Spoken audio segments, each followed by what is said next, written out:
छुट्टी आने के बाद जितना चेक करना है करियो, फिट करके जाइयो एकदम बढ़िया करके। और जो भी करके जाएगा नोट्स बना लियो उसके, ताकि जब भी कुछ दिक्कत हो तो फटाफट कर जाए, है ना। और ऐसे ही इंटर्न कर ले तो इंटर्न के बाद मैं तो नौकरी लगवा दूंगा इसी चीज़ में। सैलरी तो वो वही बताएगा जिसके यहाँ लगवाऊंगा। 1.5-2 से ऊपर आएगी, हाँ इतने रुपए तो दे देंगे। लाख में चल पैसों की बात कर लेंगे। हाँ हाँ, तू बता रहा था ना कि क्या हुआ था लास्ट क्लास में। हेलिक हेलिक्स। तो चल ठीक है, एक बात बता, टाइम पीरियड क्या होता है अगर थीटा 90 डिग्री है। ये थीटा क्या था पहले तो ये बता। वो भी छोड़, मेरे को बता दे, force due to magnetic field क्या होता है, जल्दी जल्दी बोलता है चल, बहुत तेजी में। हाँ, force due to magnetic field क्या होता है। मैं 1.5 घंटे ही करा, पिछली क्लास में कुछ करा ही नहीं। और ये ब्रैकेट ना लगाऊं तो क्या दिक्कत है। कोई दिक्कत नहीं है, तो ऐसे लिख सकते हैं क्यू बी क्रॉस बी, ऐसे लिख सकते हैं इसको। क्या दिक्कत है। कुछ नहीं है, इन सबका टाइम खराब हो रहा है जो मैं तेरे साथ कर रहा हूँ, ये छठी क्लास की भी बात नहीं है जो पूछ रहा हूँ तेरे से। हाँ बोल अब। तूने कहा था पिछली क्लास में, अब तो पढ़ रहा हूँ मैं, तो चेक कर रहा हूँ कितना पढ़ रहा है। थोड़ा बहुत धीरे धीरे चालू होता है मामला। एक बात बताऊं, टेबल के चारों तरफ बैठ के खाना पीना करना, वो पढ़ाई नहीं होती। धीरे धीरे चालू होता है, धीरे धीरे उठता है हमारा जनरेटर। ये तो फालतू की बात है। तो पता है कैसी बातें करता है, एक ऐसा फिक्स लाला आदमी जिसको पढ़ाई से कोई मतलब नहीं है, जिसका गल्ला फिक्स है, आगे बस उसको गल्ले पे बैठना है एक उम्र के बाद। वो तो तुझे पता होगा ना। ये सब हरकतें छोड़ दे यार, पढ़ने आया पढ़ाई कर ले। बेशक तेरे को वही काम करना हो, पर फॉर्मेलिटी के लिए इतना तो पढ़ ले, इज्जत बची रहता है।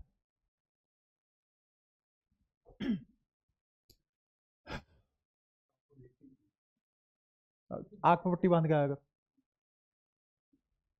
तो थीटा बराबर 90। अब जिससे पूछूंगा वो बताएगा। हाँ तू बता, ये क्या बता दीजिए। पढ़ लेता। ये थीटा किस किस के बीच का एंगल है। वी और बी के बीच का एंगल है, और वो 90 है। इसका मतलब मैग्नेटिक फील्ड के परपेंडिकुलर एंटर किया है पार्टिकल, तो क्या होगा, क्या क्या हो सकता है। सर्कुलर मोशन हो सकता है। कंप्लीट सर्कुलर मोशन कब होगा, जब। हाँ, आर तो हमेशा ही एम वी अपॉन क्यू भी होता है मेरे भाई। हाँ, जब मैग्नेटिक फील्ड कहाँ तक फैला हो, हर डायरेक्शन में इन्फिनिटी तक फैला हो। अच्छा अगर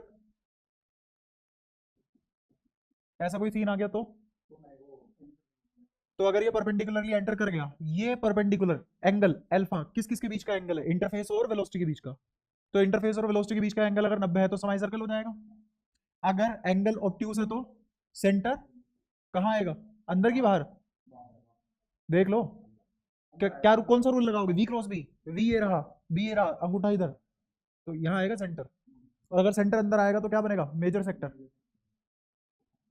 तो ऐसा होगा सर्कुलर मोशन, ऐसे की बजाय। दिख रहा है। फिर ऐसे ही अगर मेरा एक्यूट हो गया एंगल, तो इसका फोर्स हमेशा रेडियल डायरेक्शन में सेंटर से पास होगा, और माइनर सेक्टर अंदर आएगा और मेजर बाहर आएगा। और जितना एंगल से एंटर करता है उतनी एंगल से बाहर आता है। डिविएशन भी निकाल सकते हैं, चेंज इन मोमेंटम भी निकाल सकते हैं, रेडियस भी निकाल सकते हैं, कितने टाइम वो फील्ड में रहा है वो सब निकाल सकते हैं, सब चीजें निकल जाएंगी। एक बार एक चीज पता लग जाए और सोल्व करना आ जाए, सारी चीजें पता लग जाती है। अब हाथ खड़ा करो, किस किसने, मैंने कौन से वाला केस कराया था तुम्हें, ऑब्ट्यूस या एक्यूट। एक्यूट कराया था, ऑब्ट्यूस करा किसी ने घर जाके। ये लो, ये हालत है। कोशिश करी थी, हुआ नहीं।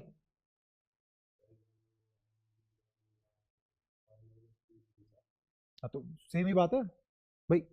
अब मैं यही रिलेट कराने बैठूंगा, हो गया तुम्हारा सिलेबस पूरा, ये तो दिक्कत है। तुम चाहते हो सब कुछ हाथ पकड़ के मैं ही करवा दूं। भाई जब तक अपनी अकल नहीं लगाओगे धरा का धरा रह जाएगा सब। ये इंटरफेस, यहाँ फील्ड है, यहाँ फील्ड नहीं है। ठीक है, एंगल कौन सा बनाना था हमें, एक्यूट। सॉरी, एक्यूट करा दिया था, ऑब्ट्यूस बनाना था। ये अल्फा अब 90 से बड़ा है। ठीक है, इसका सेंटर कहाँ आएगा, अंदर की तरफ आएगा, यहाँ कहीं सेंटर आएगा। तो ये ऐसे सर्कुलर मोशन करेगा, और जितने एंगल से एंटर करा है उतने ही एंगल से बाहर भी आएगा। तो मेरे को डिफ्लेक्शन बता दो कितनी होगी, इसी इनिशियल को यहाँ बना दो, बना दो। इन दोनों के बीच का एंगल, यहाँ अल्फा है तो यहाँ भी तो अल्फा होगा, दोनों पैरेलल लाइन है, तो ये भी अल्फा ये भी अल्फा, कितना हो जाएगा 2 अल्फा। 2 अल्फा तो आ गई डिफ्लेक्शन। ठीक है, तुम प्रूव भी कर सकते हो इन सब बातों को।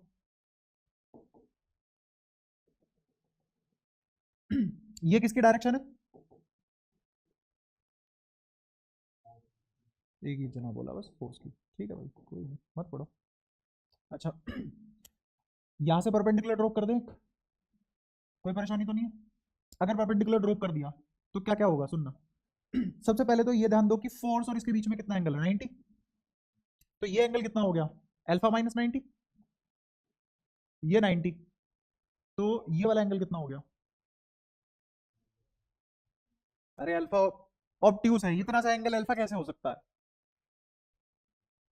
गजब आदमी हो। अल्फा माइनस 90 ये वाला है, ये वाला 90 है, तो ये वाला कितना हुआ? आओ मैथ सीखें, आओ। कोई नहीं, 90 प्लस अल्फा माइनस 90 है, प्लस इसको मान लिया थोड़ी देर के लिए, मान लो बीटा, इसका समेशन होगा 180। 90 में से 90 कट गया, अल्फा प्लस बीटा 180 आ गया, बीटा कितना आ गया? यहां तक बताओ कोई दिक्कत? 180 को मैंने पाई लिख लिया, इतना तो समझ पाए होंगे सब, कोई दिक्कत? तो ये कितना आ गया, पाई माइनस। अच्छा तुम्हें ये भी पता है, अगर ये पाई माइनस अल्फा है तो जैसे मैंने कल किया था, ये भी क्या आ जाएगा, ये 90 है, तो ये वाला एंगल कितना बन जाएगा, अल्फा माइनस 90, और ये पूरा का पूरा एंगल कितना है, 90, तो ये एंगल कितना हो जाएगा, अल्फा। क्या सारी वही बातें हैं, अलग क्या हुआ इसमें, बस रिफ्लेक्शन लगा रही 2 अल्फा। और ये 2 अल्फा को अगर मैं इस वाले केस से रिलेट करूं, किससे, एक्यूट वाले से रिलेट करूं, तो एक्यूट वाले से रिलेट करने के बाद यहाँ एक्यूट वाले में कितना आया था, यहाँ पे भी तो 2 अल्फा ही आया था ना, तो इस वाले अल्फा और इस वाले अल्फा में क्या रिलेशन होगा, पाई में से घटा दो, भाई ये एक्यूट था ना, अगर तुम इसको पाई में से घटा दोगे तो ऑब्ट्यूज बन जाएगा। 180 में से 60 घटाओ, कितना आएगा, 120 आएगा ना, तो हो गया ना ऑब्ट्यूज। बस यही रिलेशन था इनमें, और क्या था, कुछ भी नहीं था। चेंज इन मोमेंटम निकाल लो, रिवाइज भी तुम यहीं आके करते हो, पिछली क्लास का पता है मेरे को, और वो भी मेरे थ्रू। ये भी है, ये एंगल अल्फा है, तो ये वाला एंगल 180 माइनस अल्फा, इसमें कोई दिक्कत? अच्छा इधर आएगा v cos pi minus alpha, सही है, और इधर क्या आएगा, v, बताओ कोई दिक्कत?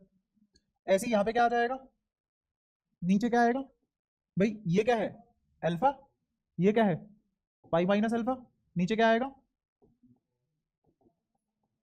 और यहां क्या आ जाएगा, मुझे पता है ये वाला और ये वाला सेम डायरेक्शन में है, तो इनकी वजह से तो मोमेंटम, चेंज इन मोमेंटम आएगा नहीं, जीरो होगा। तो चेंज इन मोमेंटम किसकी वजह से आएगा, इस वाले की वजह से, और कितना आ जाएगा 2mv sine pi minus alpha, और फाइनल जो डायरेक्शन इसी की है वही इसकी होगी, ये आ जाएगा नेट चेंज इन मोमेंटम, क्योंकि इस वाले एक्सेस में y में 0 है, सारा का सारा चेंज इन मोमेंटम x में है। कोई दिक्कत?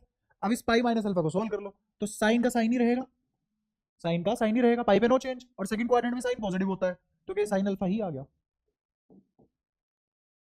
यही तो इसमें भी आया था एक्यूट वाले में, क्या फर्क है दोनों में, इतना सा काम भी नहीं कर पाए। और सुनो, आज तक तुमने इसकी डेरिवेशन भी नहीं ट्राई की होगी, सोलेनोइड में जो वो रिलेशन आया था ना हमारा, cos theta plus cos theta 2, हो गई? और किसी ने ट्राई भी करी है? कब ट्राई ट्राई किया? 2 जनों ने ट्राई की, और बाकी क्या ट्राई किया बता। चल तुम जो मैंने फॉर्मूला बताया था वो फॉर्मूला ही बता दे, अगर तूने ट्राई किया है एटलीस्ट फॉर्मूला तो याद हो गया होगा तेरे को, अभी पता लग जाएगा दूध का दूध पानी का पानी, झूठ तो उससे बोले तो पहचान ना पाए, हो ही नहीं सकता ऐसा, अगर तूने किसी चीज में 15 मिनट बगज मार लिया और तुझे फॉर्मूला भी याद ना हो, तो ऐसे देखा अरे ये तो नहीं हो पाएगा मेरे से, हो गया ट्राई। झूठ तो ऐसे बोल लो, थोड़े मैच्योर लगे तो यहां तक हमारी बात हो चुकी थी, है ना? अब चलते हैं कि अगर मेरा थीटा ना तो 0 है, ना ही पाई है, और ना ही पाई बाय 2 है,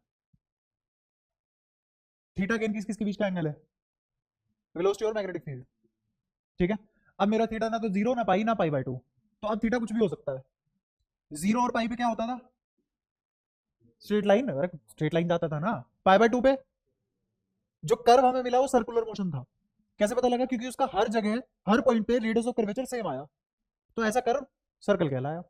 अच्छा, अब थीटा इनमें से कुछ भी नहीं है, तो इसका मतलब ना तो अब सर्कुलर मोशन कर सकता, ना अब स्ट्रेट लाइन कर सकता, तो अब कुछ और करेगा, और वो कुछ और क्या होगा वो देखेंगे, है ना। अब एंटर करते हैं चीजों धीरे धीरे। मान लो कि magnetic field, uniform magnetic field ऐसे अप्लाई किया गया, ये है यूनिफॉर्म मैग्नेटिक फील्ड, ठीक है।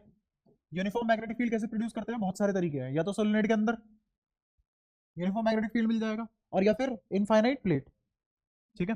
तो यूनिफॉर्म मैग्नेटिक फील्ड जनरेट कर लिया, ये सिर्फ यही है, 3D में हर जगह है, 3D में हर जगह है, इसके अंदर अपना सेटअप आएगा, ठीक है। अब इसमें मेरा पार्टिकल ऐसे एंटर कर गया, कितना एंगल बना के? कोई थीटा एंगल बना के। अब वो थीटा ना तो 90 है, ना 0 है, ना पाई है, ठीक है। ये है वेलोसिटी v।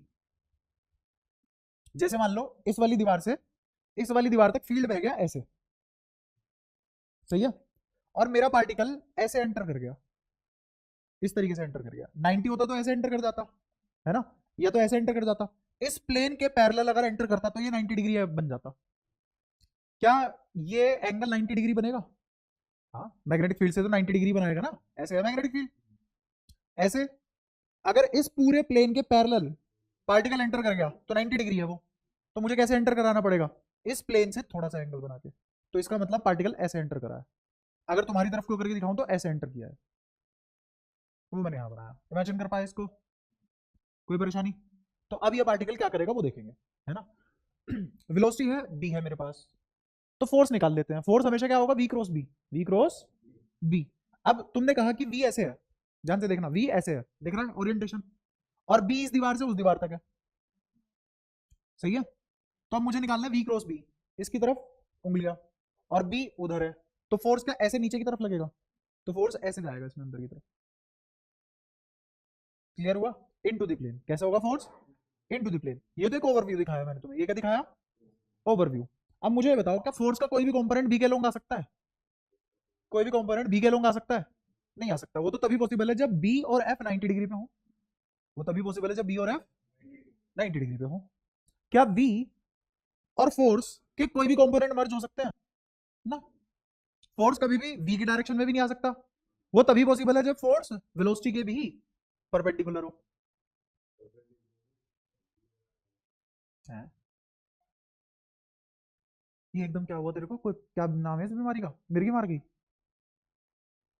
ऐसे कैसे हो सकता है इंसान पढ़ता पढ़ता? बता, तू बता पहले, तू यही जस्टिफाई कर कि फोर्स जीरो एंगल कैसे बना सकता है वेलोसिटी के साथ? v क्रॉस भी एक प्लेन होगा। हाँ, तो मैं वही कह रहा हूँ, कितना बनाएगा? फोर्स का कभी भी कोई कंपोनेंट वेलोसिटी के लोग नहीं आ सकता। रीजन क्या है इसका?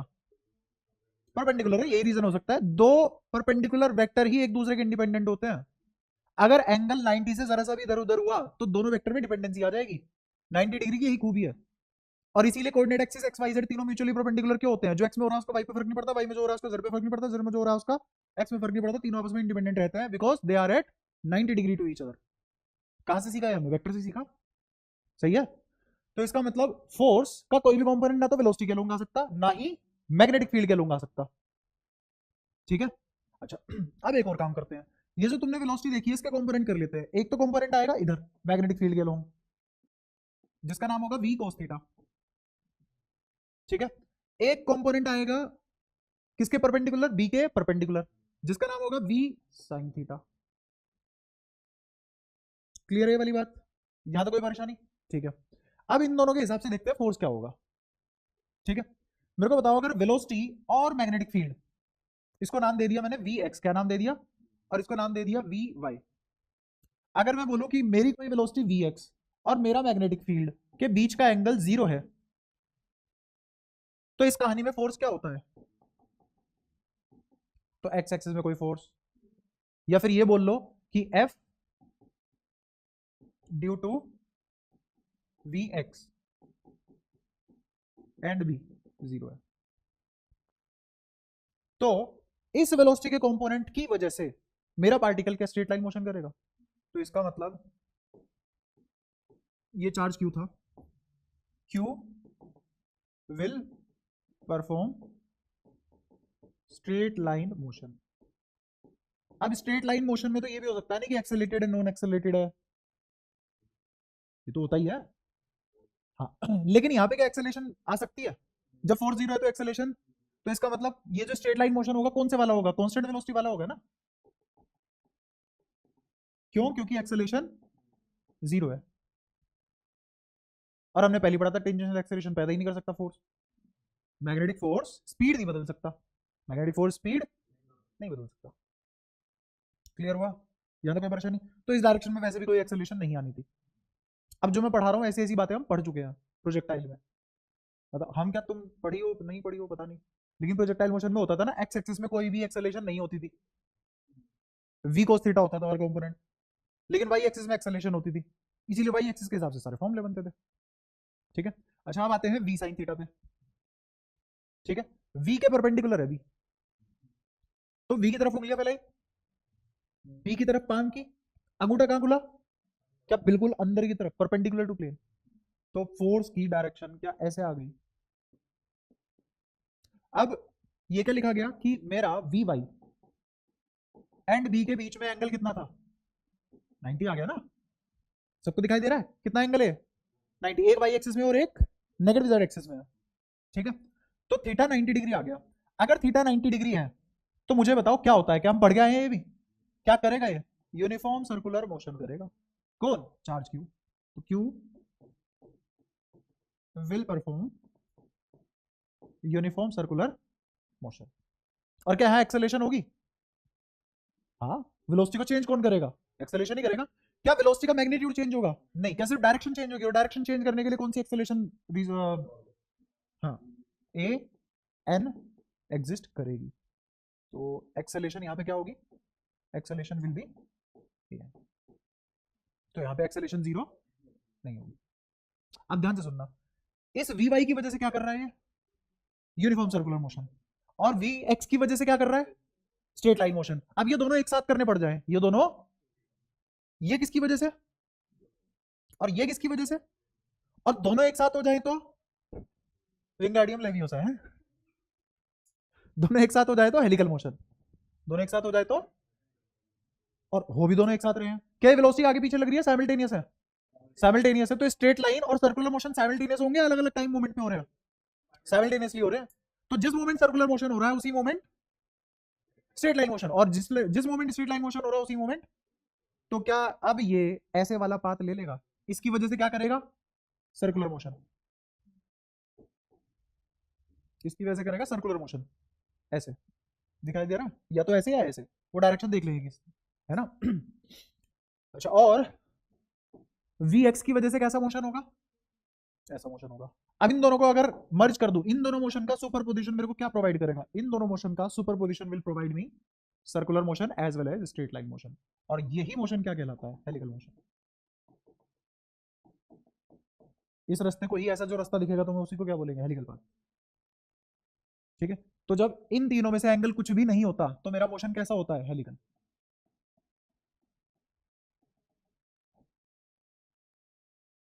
क्या ये सारी बातें क्लियर है, पक्का। अच्छा, किस किसने स्क्रू गोज वगैरह कुछ चीजें पढ़ी हुई हैं पहले, screw gauge, vernier calliper, screw gauge पढ़ा हुआ है, उसमें एक पिच होती है, वो पिच क्या होती है, कि पूरे एक चक्कर अगर मैंने घुमा दिया स्क्रू गोज का, स्क्रू गोज का अगर पूरे एक चक्कर घुमा दिया हमने, तो जो स्ट्रेट वाला स्केल है, सीधे वाला स्केल है, वो कितना आगे बढ़ जाता है, तो एक चक्कर में मेन स्केल कितना आगे बढ़ा, एक चक्कर में।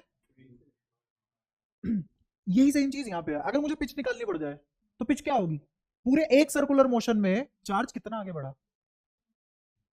एक सर्कुलर मोशन के कोरस्पॉन्डिंग स्ट्रेट लाइन मोशन कितना हुआ, है ना। एक सर्कुलर मोशन के कोरस्पॉन्डिंग पार्टिकल ने क्या डिस्प्लेसमेंट करी, यही सब पिच है। हाँ, हाँ, उस एक सर्कल के कोरस्पॉन्डिंग पार्टिकल कितना आगे बढ़ गया, क्योंकि एक जगह तो घूम नहीं रहा है, वो स्ट्रेट लाइन मोशन भी है, तो एक चक्कर के कोरस्पॉन्डिंग कितना स्ट्रेट लाइन मोशन आ रहा है, वही क्या है, पिच। ठीक है, तो पिच क्या होगी, पिच ये होगी कि ये एक सर्कुलर मोशन दिख रहा है तुम्हें,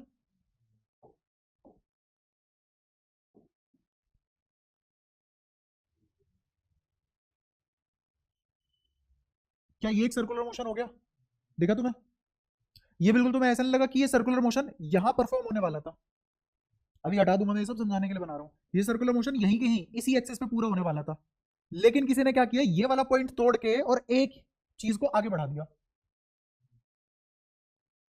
है ना। जैसे किसी के पास कोई पतला सा रजिस्टर हो, देना कॉपी पतली सी दियो।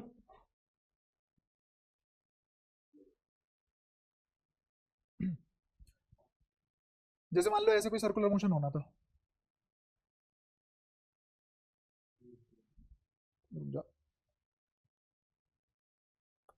ऐसे कोई सर्कुलर मोशन होना था एक ही जगह पे।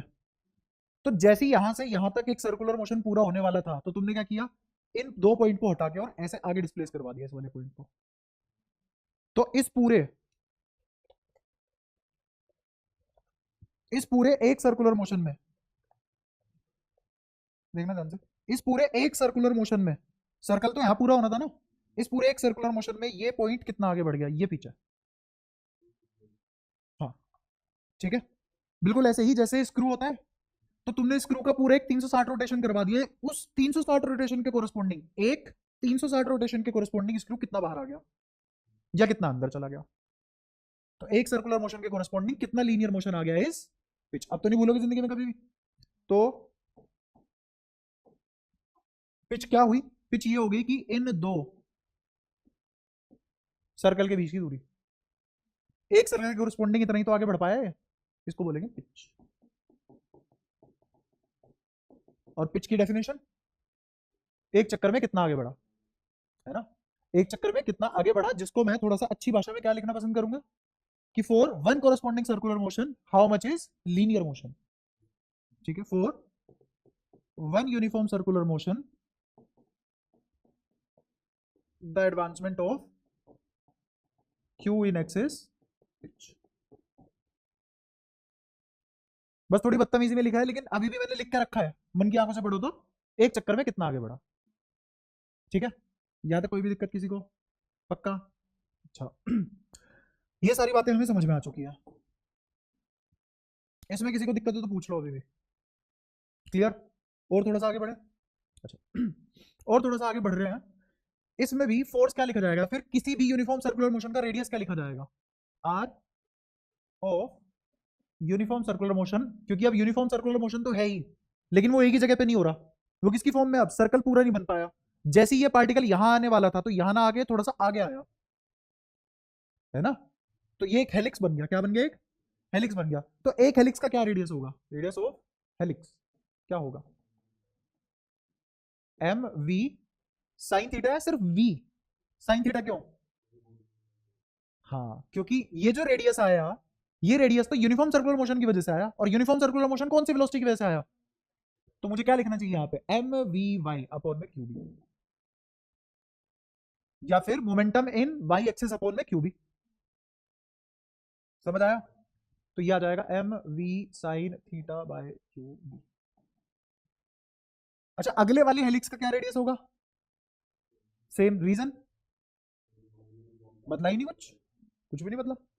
अच्छा उससे अगले वाले हेलिक्स का तो क्या सेम रहेगा, for every helix same, for each helix, each and every.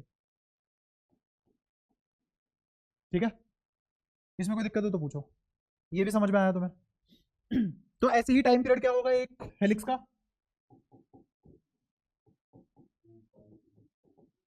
2 pi M upon में क्यू बी। इसमें भी कोई दिक्कत नहीं होगी, आसान है ये भी। ठीक है तो टाइम पीरियड और ये सब सेम रहा, ऐसी ही क्या ओमेगा, फ्रीक्वेंसी, काइनेटिक एनर्जी सब सेम रहेंगी। सही है, यहां तक कोई दिक्कत नहीं है अपने को। चलो और थोड़ा सा आगे बढ़ते हैं, अब निकाल लेते हैं पिच।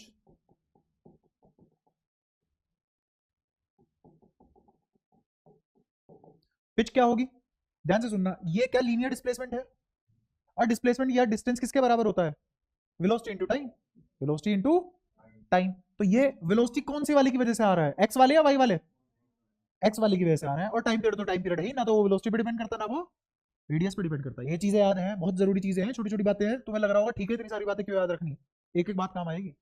तो टाइम पीरियड किस किस पे डिपेंड नहीं करता, वेलोसिटी और रेडियस पे डिपेंड नहीं करता। क्लियर है तो टाइम पीरियड लिख लेंगे, इसमें मल्टीप्लाई कर देंगे टाइम पीरियड की।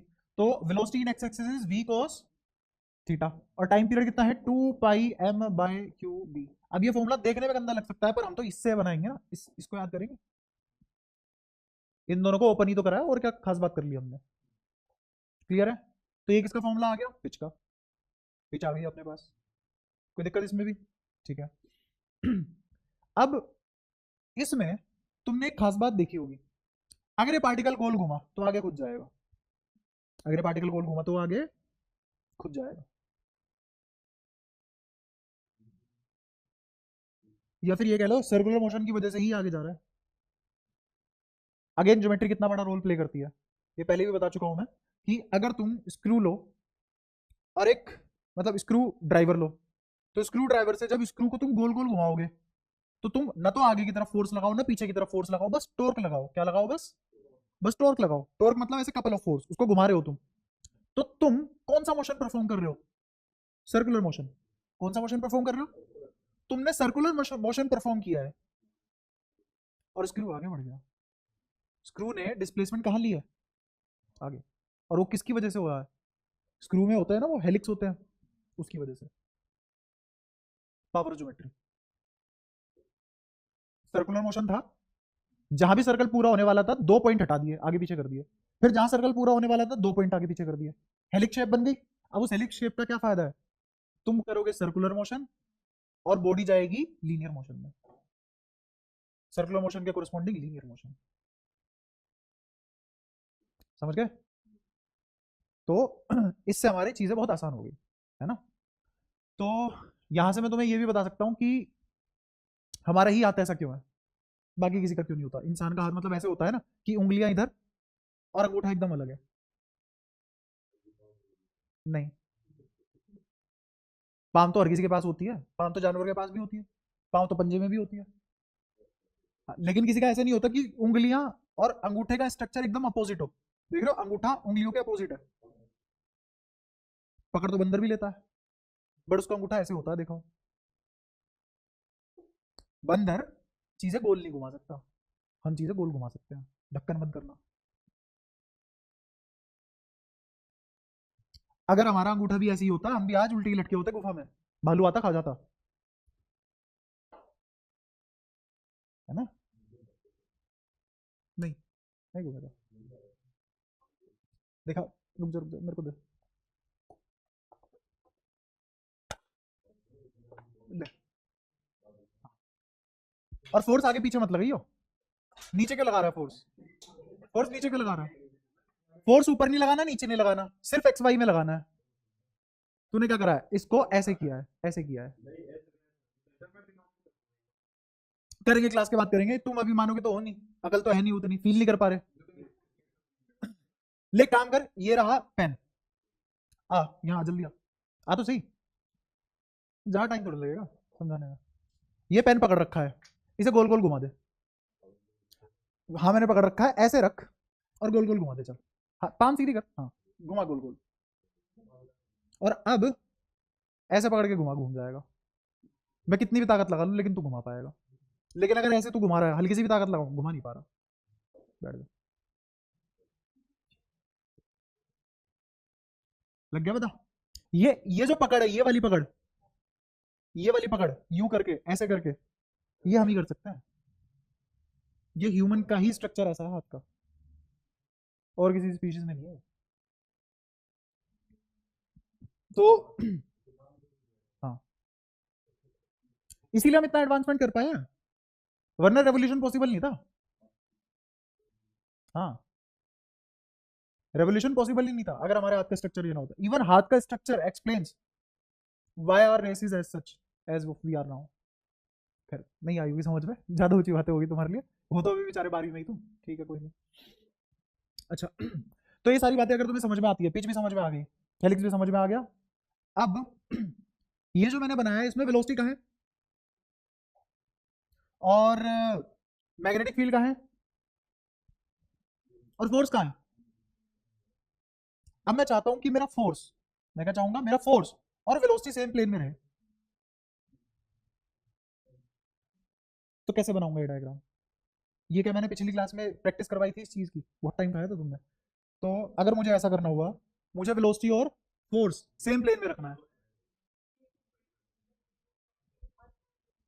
तो मुझे मैच करानी पड़ेंगी चीजें, है ना। तो अब सुनना ध्यान से, मैंने कहा कि मैं एक काम करता हूं, इस वेलोसिटी को, ये वाली जो वेलोसिटी दिख रही है तुम्हें, इस वेलोसिटी को यहां रख देता हूं ऐसे,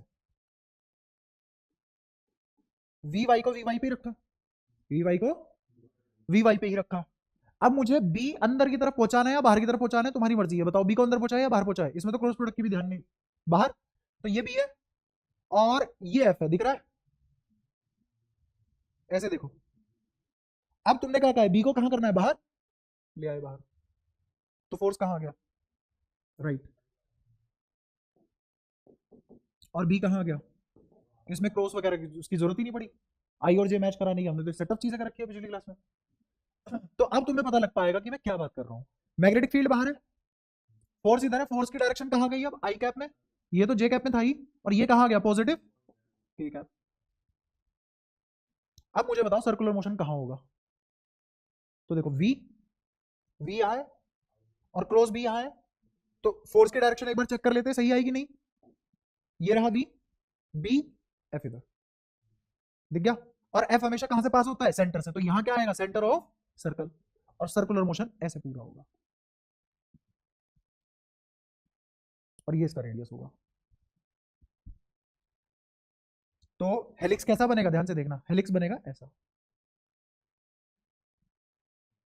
ये बस अब इसलिए कर रहा हूं ताकि तुम इमेजिन अच्छे से कर पाओ हर चीज, और किसी भी एक्सिस में कन्वर्ट कर लो, किसी भी एक्सिस को, ये फील आ जाए कि एक्स वाई जेड कोऑर्डिनेट हमने बनाए हैं, ना कि उन्होंने हमें, तो हम अपने हिसाब से उसको मोल्ड कर सकते हैं, ठीक है। इन सभी बातों में कोई दिक्कत हो तो बोलो। अच्छा, हमेशा तुमने देखा होगा मैं वेलोसिटी का कंपोनेंट कर रहा हूं, किसके कंपोनेंट कर रहा हूं, वेलोसिटी का कंपोनेंट कर रहा हूं अलोंग बी और परपेंडिकुलर टू बी, मैंने कभी बी के कंपोनेंट नहीं करे अलोंग वी और परपेंडिकुलर टू बी, ऐसा क्यों, मैं पूछना चाह रहा हूं कि मैंने वी के कंपोनेंट करे हैं कहां कहां, अलोंग बी और परपेंडिकुलर टू बी, ऐसे दो कंपोनेंट करे हैं किसके, वी के, ये तो मैंने करा है, बट बी के कंपोनेंट नहीं करता मैं अलोंग वी और परपेंडिकुलर टू बी, ये नहीं करा मैंने अभी, क्यों नहीं करते इसको, क्या ऐसा करने से कुछ गलत हो जाएगा, क्या कुछ बदल जाएगा, आंसर में चेंज आएगा, नहीं, बट ऐसा क्यों नहीं करते हम, क्या मुश्किल होगा,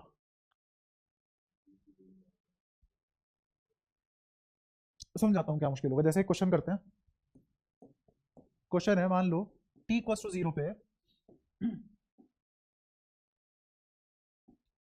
वेलोसिटी है मान लो u नॉट j कैप, ठीक है, और मैग्नेटिक फील्ड है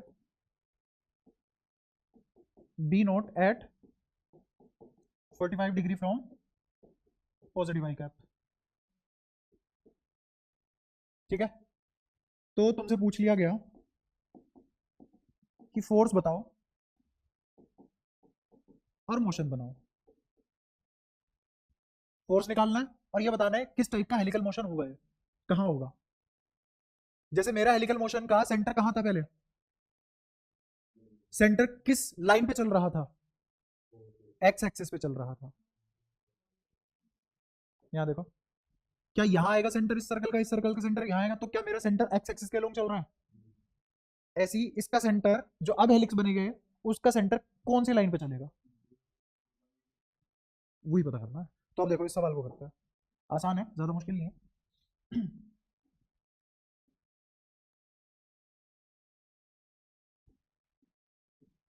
plus Z plus Y plus X, इसमें कोई परेशानी, ठीक है।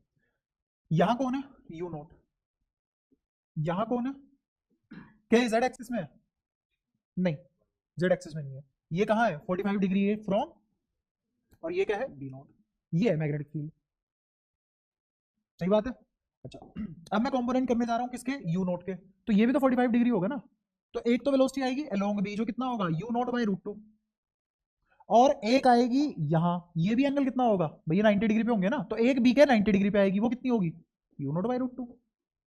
अब इसकी वजह से क्या आएगा, सर्कुलर मोशन, इसकी वजह से क्या आएगा, तो इसका मतलब सर्कल ऐसे होंगे और आगे ऐसे बढ़ेगा पार्टिकल, तो ऐसे हेलिक्स बनेगा, अगर इमेजिन कर पाए तो इस तरीके से बनेगा,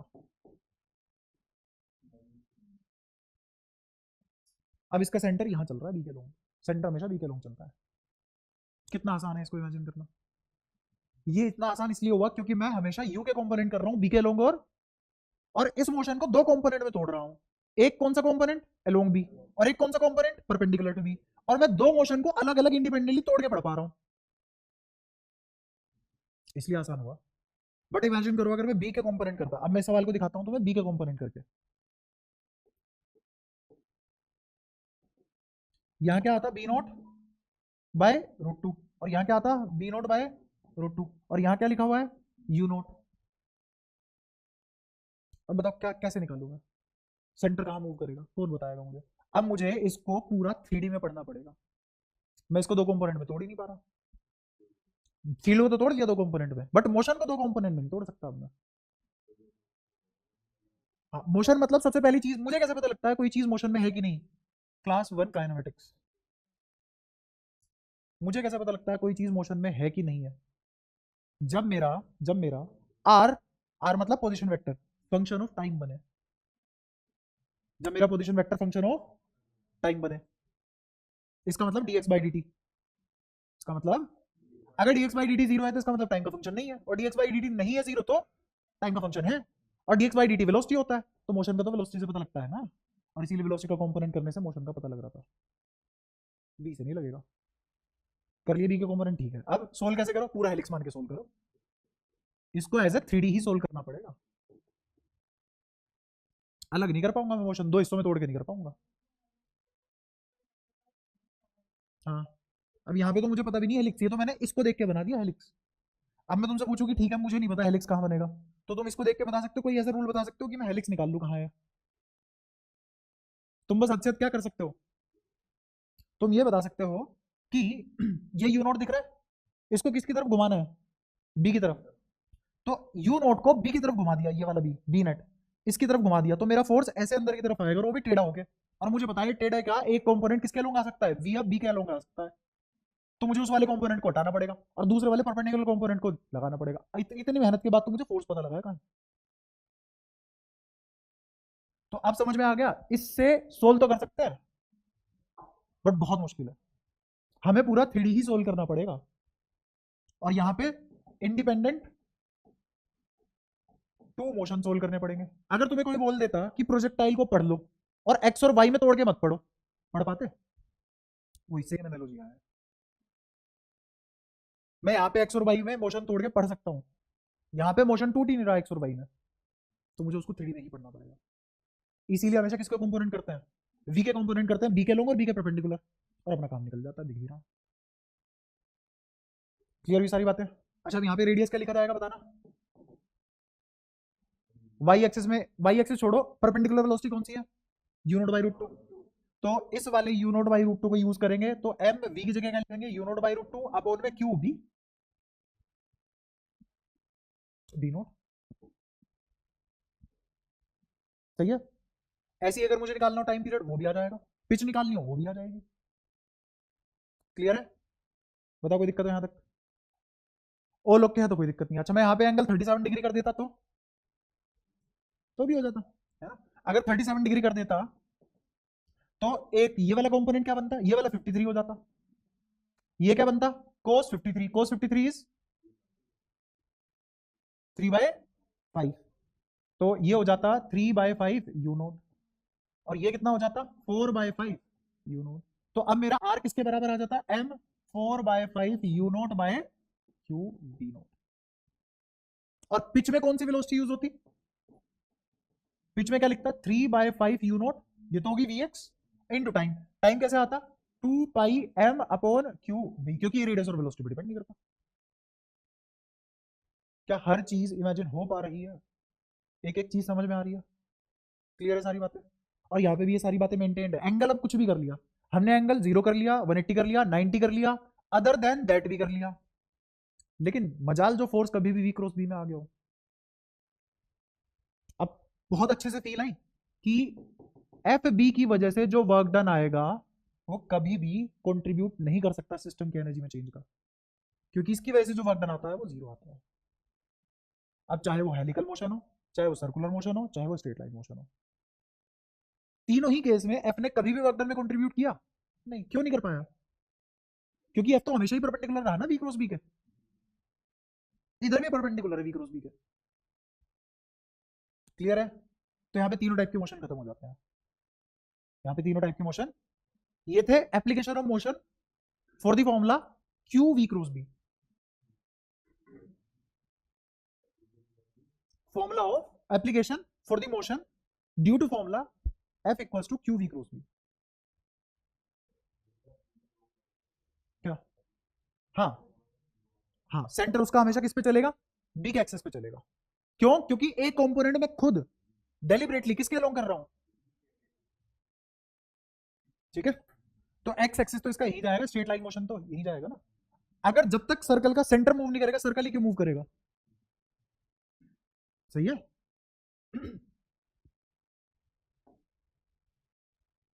तो यहां तक अपने सारे मोशन वगैरह खत्म हुए। अब इसके बाद एक और बात शुरू करते हैं। एक छोटा सा क्वेश्चन पूछता हूं, उसका आंसर करना। तुम्हें फोर्सेस के बारे में पता है कि फोर्सेस दो टाइप के होते हैं, रियल और स्यूडो। फोर्स की कितनी क्लासिफिकेशन थी? तीन क्लासिफिकेशन थी, उसमें से वन ऑफ द क्लासिफिकेशन के अकॉर्डिंग फोर्स दो हिस्सों में टूटता है, रियल और स्यूडो। सबसे बड़ी पहचान क्या है? रियल और स्यूडो में ये होता है कि नकली है इसलिए ऐसा कुछ होता है क्या? नहीं, इफेक्ट दोनों के रियल होते हैं, लेकिन real forces independent of frame होते हैं। फ्रेम चाहे इनर्शियल फ्रेम हो चाहे नॉन इनर्शियल फ्रेम हो, कोई फर्क नहीं पड़ता इसको। हाँ, और सूडो फोर्स फ्रेम डिपेंडेंट होते हैं, ये पेयर में एग्जिस्ट करते हैं। एग्जिस्ट इन पेयर लिखना चाहिए। और ये एग्जिस्ट नहीं करते पेयर में। लेकिन सबसे मेन मुद्दा क्या है कि इन फोर्सेस को लाया ही कहां पे जाता है, अप्लाई ही किसके लिए करते हैं? ताकि मेरा second law of Newton second law valid हो जाए नॉन इनर्शियल फ्रेम में भी या इनर्शियल फ्रेम में भी। फ्रेम चाहे इनर्शियल हो नॉन इनर्शियल हो, न्यूटन का सेकंड लॉ दोनों में खरा उतरना चाहिए। तो उसके लिए हम क्या लाए? सूडो फोर्स का कॉन्सेप्ट लाए। ठीक है, सूडो फोर्स उन चीजों में लाया जाता है जो फ्रेम एक्सेलेटेड होते हैं। कौन से फ्रेम? Accelerated frame. और एक्सेलेटेड फ्रेम को ही क्या बोलते हैं? Inertial frame.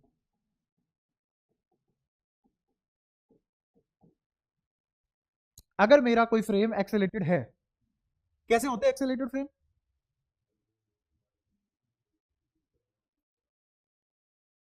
वेलोसिटी बाहर में गई, एक्सेलेरेशन, वेलोसिटी होगी कांस्टेंट, फिर एक्सेलेरेशन आना चाहिए। चेंज इन वेलोसिटी का रीजन ही क्या होता है?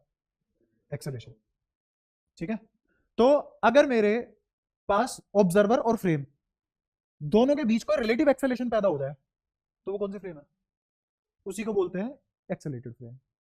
यहां पे ये मतलब नहीं है कि एक के पास एक्सेलेरेशन है एक के पास नहीं है, इससे कोई मतलब नहीं है। दोनों के पास एक्सेलेरेशन है कोई मतलब नहीं है, एक के पास एक्सेलेरेशन है कोई मतलब नहीं है। मतलब किस चीज से है? दोनों के रिलेटिव एक्सेलेरेशन से मतलब है। मेरे रेस्पेक्ट में क्या जो चीज मैं देख रहा हूं वो एक्सेलेरेशन में है? हाँ, तो इनर्शियल।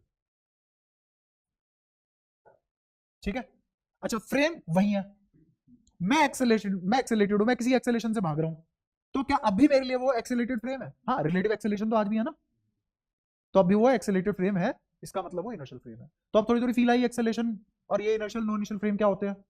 और सूडो फोर्स एक्सेलेटेड फ्रेम के लिए होता है, रियल फोर्स फ्रेम इंडिपेंडेंट होते हैं। क्लियर है? अब मेरा ये सवाल है, इलेक्ट्रोस्टैटिक फोर्स और मैग्नेटिक फोर्स, दो टाइप के फोर्स पढ़ लिए ना हमने। ये किसके बराबर होता था? Q E naught. और ये किसके बराबर है? Q V cross B. इनमें से कौन सा फोर्स रियल है, कौन सा सूडो है? कैसे? इसके पास वेलोसिटी ऐसी है, तो velocity is not the requirement for frame to be accelerated और नॉट, रिक्वायरमेंट इज एक्सेलेरेशन।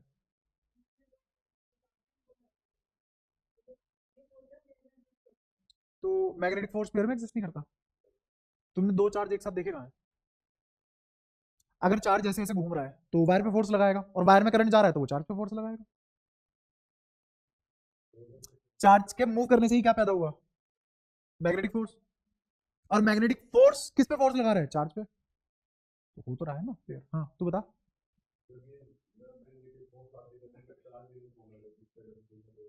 हम्म,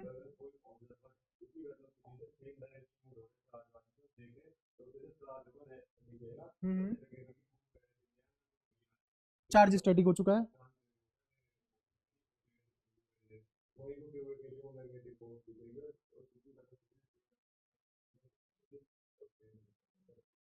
बिल्कुल, तो मैग्नेटिक फोर्स क्या प्रूव कर दिया इसने अभी अभी सूडो में, तो मैं एक्सप्लेन कर दूंगा अगर उसकी एक्सप्लेनेशन समझ में नहीं आई हो।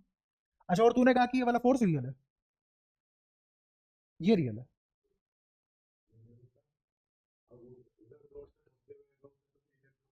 रिलेटिव वेलोसिटी तो आ गई ना, तो इसका मतलब दोनों में से कोई सा भी रियल नहीं है, तो इसका मतलब अब तक जो हम पढ़ रहे हैं सब झूठ है। हाँ हाँ, बट ये झूठ अब जुड़ के सच बनेगा। इतना पढ़ना सब बेकार था नहीं, बहुत जरूरी था। ये पढ़ने के बाद ही हम समझ में आएंगे आगे की कहानी कैसे चलेगी। ठीक है। तो अब सुनना ध्यान से, होता क्या है, हुआ क्या। ये कोई चार्ज है, ऐसे ही पड़ा हुआ चुपचाप, यहाँ पे एक आदमी है ऑब्जर्वर, ये इस चार्ज को देख रहा है, इस चार्ज के पास कोई वेलोसिटी नहीं है, ये भी रुका हुआ है, और इसके पास कोई वेलोसिटी, तो ये अपनी नोटबुक में एक फोर्स लिखेगा जो इस पे लग रहा होगा, वो होगा क्यू ई नोट। सही बात है। ये दौड़ पड़ा, चार्ज अभी भी रेस्ट पे है, कौन दौड़ रहा है, ऑब्जर्वर मान लो v1 वेलोसिटी से दौड़ गया, तो ऑब्जर्वर जो दौड़ रहा है वो तो खुद को जीरो वेलोसिटी भी पाएगा ना भाई। ऑब्जर्वर के रेस्पेक्ट में ऑब्जर्वर कितनी तेज दौड़ रहा है, जीरो। तो ये क्या देखेगा कि ये चार्ज पीछे जा रहा है कितनी वेलोसिटी से, और ये खुद को कैसा पाएगा, तो क्या इसके पास वेलोसिटी आ गई। अब ये इस चार्ज का फोर्स का फॉर्मूला क्या लिखेगा,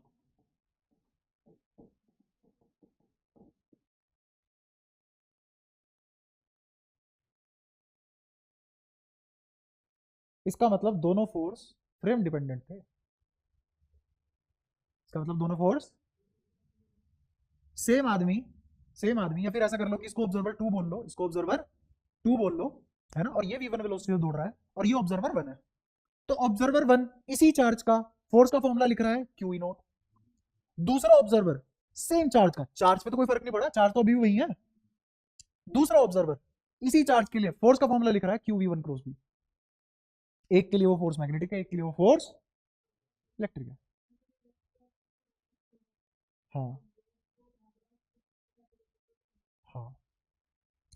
अब अगर इन दोनों की कंक्लूजन लिख ले और इन दोनों को एक आमने सामने वाली सीट पर बिठा दिया जाए और बोला जाए कि कोई एक सही कोई एक गलत, ये कुछ नहीं करेंगे, एक दूसरे को मार देंगे, क्योंकि इसके लिए सच है, इसके लिए सच है। और मैं बता, सच कुछ भी नहीं है दोनों में से, सब क्या है, रिलेटिव, सब क्या है, रिलेटिव, है ना। ऐसी एक और चीज देख सकते हो तुम, मान लो एक वायर ली जिसमें करंट गया यहाँ, अगर करंट ऊपर है तो इसमें कोई चार्ज होगा ना जो ऊपर की साइड दौड़ रहा होगा, क्लियर है। अब यही यहाँ पे Q1 चार्ज एक आदमी अपने सर पे लेके भाग रहा है, इसकी वेलोसिटी v है चार्ज की, ये ऑब्जर्वर वन है, इसकी भी वेलोसिटी क्या है v। एक सेकंड ऑब्जर्वर लेते हैं, ये Q2 चार्ज लेके भाग रहा है अपने सर पे, और ये रेस्ट पे है, ये है ऑब्जर्वर टू, ये वन, जीरो वेलोसिटी से भाग रहा है ना। फिर यहीं पे ही एक और ऑब्जर्वर है जो अपने सर पे Q3 चार्ज लेके भाग रहा है, और इसकी वेलोसिटी है v/2। अब सबसे पहले ऑब्जर्वर वन पे आते हैं, ऑब्जर्वर वन क्या रिलेटिव वेलोसिटी देखेगा, जीरो। तो ये फोर्स का फॉर्मूला क्या लिखेगा, क्यू तीनों, ठीक है। ये रेस्ट पे है, तो ये क्या फॉर्मूला लिखेगा, इसकी वजह से v वेलोसिटी से भाग रहा है, तो ये लिखेगा क्यू वी क्रॉस। अच्छा, अब देखते हैं वो क्या रहा है, जब ये v वेलोसिटी से भाग रहा था, जब ये v वेलोसिटी से भाग रहा था, तो इसको क्या फील होगा, इस पे कैसा फोर्स लगेगा, लेफ्ट की राइट, इस चार्ज पे कैसा फोर्स लगेगा, लेफ्ट की राइट,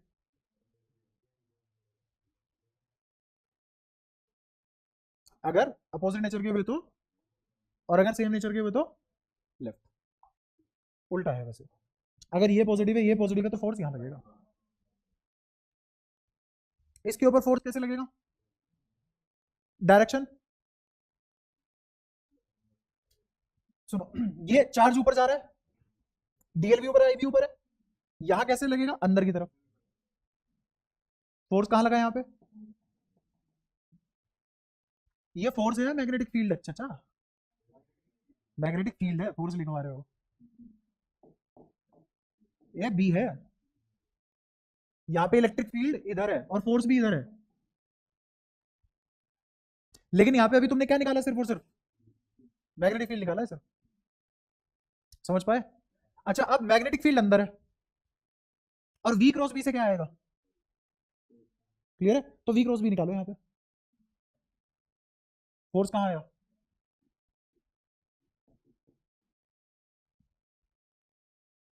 दो अलग अलग दुनिया अलग अलग फील कर रही है चीजों को। कुछ कुछ समझ आ रहा है? अच्छा, ऐसे ही ये वाला आदमी, ये क्या फोर्स लिखेगा? ठीक है, तो इसने फोर्स लिखा क्यू वी बाई टू। यहां और यहां फोर्स का मैग्नीट्यूड तो सेम ही होना चाहिए। इसके लिए फोर्स का मैग्नीट्यूड तो सेम ही होगा ना। हाँ, क्योंकि फील्ड तो दोनों के लिए सेम ही है। नेचर बदल गया ना, पर फील तो उतना ही होगा। मैंने कहा कि जैसे मान लो किसी के लिए कोई चीज किसी भाषा में अलग हो जाती है, वर्ड बदल जाते हैं ना। जैसे राजस्थानी में कड़कड़ी के साग मतलब घिया, लोकी, है ना, मेटल गार्ड, कुछ भी बोल लो यार, कुछ तो पता होगा इन तीनों में से। तो ये तीनों अलग अलग भाषा है, मतलब तो एक ही है। अगर कोई बोल रहा है कि मैं 4 किलो कड़कड़ी का साग बना दिया और कोई बोल रहा है मैंने 4 किलो लौकी बना दी, दो अलग अलग बातें हैं क्या? क्वांटिटी तो वही रही है ना। जब तुम खाना खाने बैठोगे तो एक खा रहा है कड़कड़ी का साग, एक खा रहा है लौकी, दोनों खाएंगे तो 4 किलो ही, पेट तो बराबर भरेगा दोनों से। इफेक्ट इसके लिए रहेगा तो सेम ही। भाई फोर्स का नाम ही तो बतला है, एक मैग्नेटिक है एक इलेक्ट्रिक है, इफेक्ट तो सेम रहेगा, तो इसका भी रहेगा। बट यहाँ पे जो तुम फॉर्मूला लिख रहे हो वो तो आधा आया इफेक्ट, इससे कंपेयर करो, आधा आधा कहाँ गया? हाँ, तो ये कुछ पोर्शन इलेक्ट्रिक फील्ड और कुछ पोर्शन मैग्नेटिक फील्ड फील करेगा। हाँ, असलियत में रियल फोर्स लोरेंस ने लिखा और उसने बोला मैं बताता हूं रियल फोर्स क्या होता है। तो इन सभी चैप्टर में अभी तक जो भी हमने पढ़े थे सारे सूडो थे रियल फोर्स। अब आएगा real force is Q E plus Q V cross B, और ये है रियल फोर्स। और फिर हमें यह पता लगा कि यही चीज तो ये है, यही है जना। अगर वी से भागने लगे तो जो फॉर्मूला लिखेगा वो क्या लिख देगा? इसके वाला लिख देगा, और ये रुक जाए तो ये इसके वाला फॉर्मूला लिख देगा। तो दो बातें अलग अलग तो है नहीं। इसका मतलब इलेक्ट्रिक फील्ड कुछ नहीं होता, मैग्नेटिक फील्ड कुछ नहीं होता, असलियत में जो भी होता है इलेक्ट्रोमैग्नेटिक फील्ड होता है। ऐसे ही फोर्स, इलेक्ट्रिक फोर्स कुछ नहीं होता, मैग्नेटिक फोर्स नाम की दुनिया में कोई चीज नहीं है। रियल फोर्स कौन सा है? Electromagnetic force. वेलोसिटी कांस्टेंट है, इसका मतलब दोनों एक साथ एग्जिस्ट करते हैं। अब उसने क्या लिखा? Q E plus Q V cross B. अब समझ रहे ध्यान से, अगर वी जीरो हो जाए, अगर वी, तो मेरा रियल फोर्स ही क्या बन जाएगा? Electrostatic force. आगे समझ? पक्की बात है। और अगर मेरा वी नॉन जीरो हो जाए तो कुछ पोर्शन बढ़ जाएगा अकॉर्डिंग टू। अच्छा, अगर मेरा यहां पे ये वाला पोर्शन जीरो हो जाए तो मेरा लोरेंस फोर्स ही क्या बन जाएगा? Magnetic force. समझे इस बात का मतलब? इसका मतलब इन दोनों के कंट्रीब्यूशन से जो फोर्स आता है वो रियल फोर्स होता है। तो इसका मतलब every force is electromagnetic force. There are no forces which are only magnetic or only electric. All the forces are electromagnetic. तो कांस्टेंट वेलोसिटी से दौड़ता हुआ चार्ज, कांस्टेंट वेलोसिटी से दौड़ता हुआ चार्ज क्या प्रोड्यूस करता है? इलेक्ट्रिक फोर्स, मैग्नेटिक फोर्स या इलेक्ट्रोमैग्नेटिक फोर्स? Electromagnetic force. ये ईएमएफ वो वाला नहीं है, इलेक्ट्रोमोटिव फोर्स नहीं है। इलेक्ट्रोमोटिव फोर्स अलग चीज है, वो पोटेंशियल होती है। लिख देता हूं भाई, तुम वरना गदर बचा दोगे। Electro magnetic force.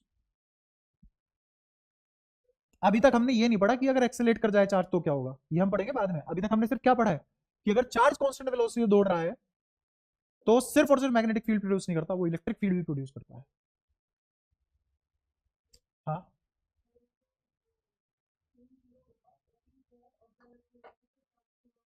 हाँ, इसका मतलब रिलेटिव वेलोसिटी जीरो हो चुकी है। हाँ, यहाँ पे क्या हुआ, v जीरो हुआ, क्या जीरो हुआ, बट v रिलेटिव क्या है, और अगर v रिलेटिव जीरो हो गया तो एफ एल किसके बराबर हो जाएगा,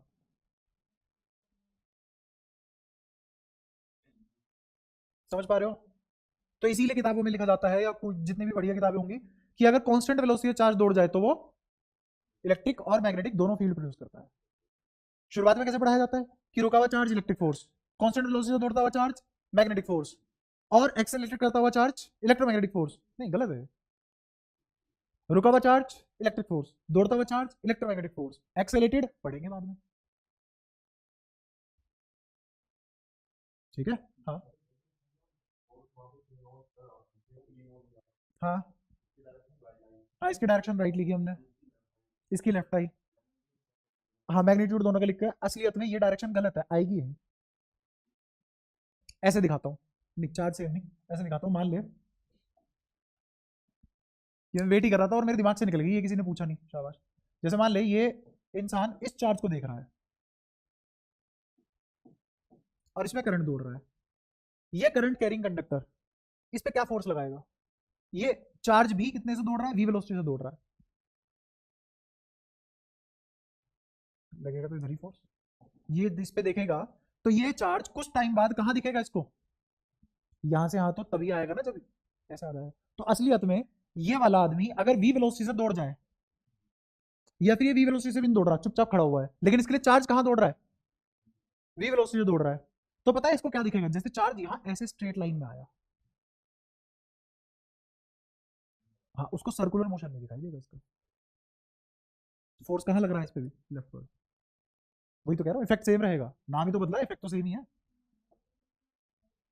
हेलिक्स मोशन कैसे हो जाएगा, देख यहाँ इस वायर में जो चार्ज दौड़ रहा है वो कितने से दौड़ रहा है, v वेलोसिटी से, और ये भी कितने से दौड़ रहा है, v वेलोसिटी से।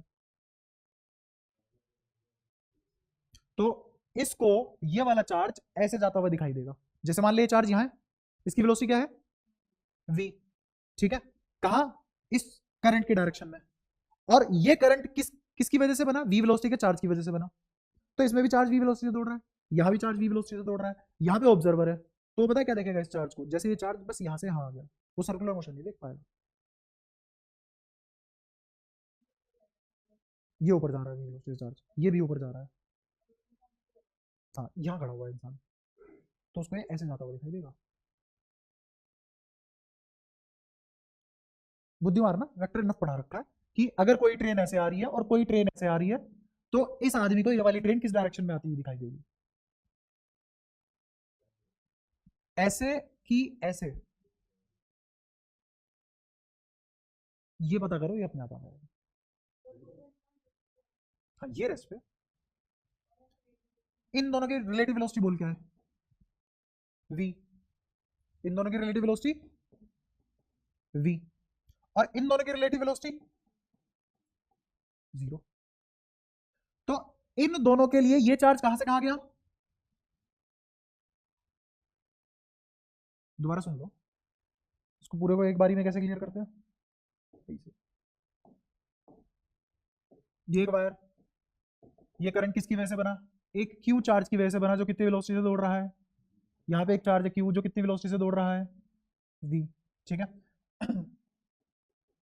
ये ऑब्जर्वर है, ये भी v वेलोसिटी से दौड़ रहा है मान ले, सिंपलिसिटी के लिए। इन तीनों की वेलोसिटी क्या है, v। इसने जब इसको देखा तो ये रेस्ट पे है, इसने जब इसको देखा ये रेस्ट पे है, तो इन दोनों के बीच में रिलेटिव वेलोसिटी क्या है, इन दोनों के बीच में रिलेटिव वेलोसिटी, इन दोनों के बीच में रिलेटिव वेलोसिटी, बता कोई दिक्कत। तो इसको ऐसा लगेगा कि ये सीधा यहां से यहां आ गया, कुछ टाइम बाद स्ट्रेट लाइन मोशन, इसको क्या दिखेगा, स्ट्रेट लाइन मोशन। वहीं पे ही ये ऑब्जर्वर है एक और, ऐसे ले ले इसकी बगल में, ये ऑब्जर्वर है, ठीक है, ये यहां से दौड़ रहा है v से, इसको कैसा दिखाई दे रहा है, ये यहां से यहां दौड़ा लेकिन दुगनी स्पीड से, 2v होगी रिलेटिव वेलोसिटी, ठीक है। ऐसे ही अगर कोई इंसान ऐसे दौड़ गया तो उसको क्या दिखाई देगा, कि जैसे ये वाला चार्ज ऐसे दौड़ गया और फिर यहां आ गया, इसे सर्कुलर मोशन दिखेगा। हाँ, तेज होता हुआ, इधर दौड़ेगा तो धीरे होता हुआ सर्कुलर मोशन। और जो चुपचाप देखेगा खड़ा होकर रेस्ट पे, उसे दिखाई देगा जैसा हम बनाते हुए लाए आइसोलेटेड चार्ज का सर्कुलर मोशन। हाँ बिल्कुल। और डायरेक्शन क्या आएगी दोनों के बीच में। जिसका वेक्टर हल्का सा भी वीक है, कमजोर दिल के हैं वेक्टर को लेके, उनका ये पूरा टॉपिक उड़ा हुआ है, पहले ही बता दे रहा हूँ। वेक्टर इमेजिनेशन जितनी स्ट्रॉन्ग होगी उतनी फटाफट ये चीजें समझते चले जाओगे और मजा भी आएगा। हाँ रेस्ट पे सर्कुलर दिखेगा, रेस्ट पे तो सर्कुलर ही दिखेगा, क्योंकि वी रिलेटिव कितना हो गया, वी। ठीक है भाई, एक की वेलोसिटी वी है, दूसरे की जीरो है, तो वी रिलेटिव कितना आ गया, वी माइनस जीरो वी। ठीक है, तो ये सारी बातें क्लियर है। तो असलियत में एक ही फोर्स है, अब तक जितना भी हमने पढ़ा है, अगर सबको सम अप कर लूं, चैप्टर 1 की क्लास 1 से लेके अब इस मोमेंट तक जितना भी हमने पढ़ा है, सबको इस लाइन से एक्सप्लेन किया जा सकता है।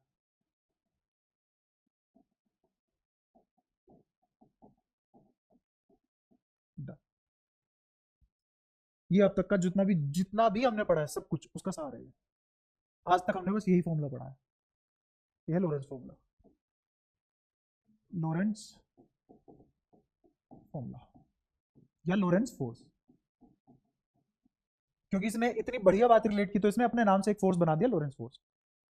सही है, और है क्या वो, summation of force of electric due to electric and magnetic contribution, electric and magnetic contribution. और ये फोर्स रियल है, कैसा है, रियल फोर्स, मतलब ये कैसा होगा, फ्रेम इंडिपेंडेंट।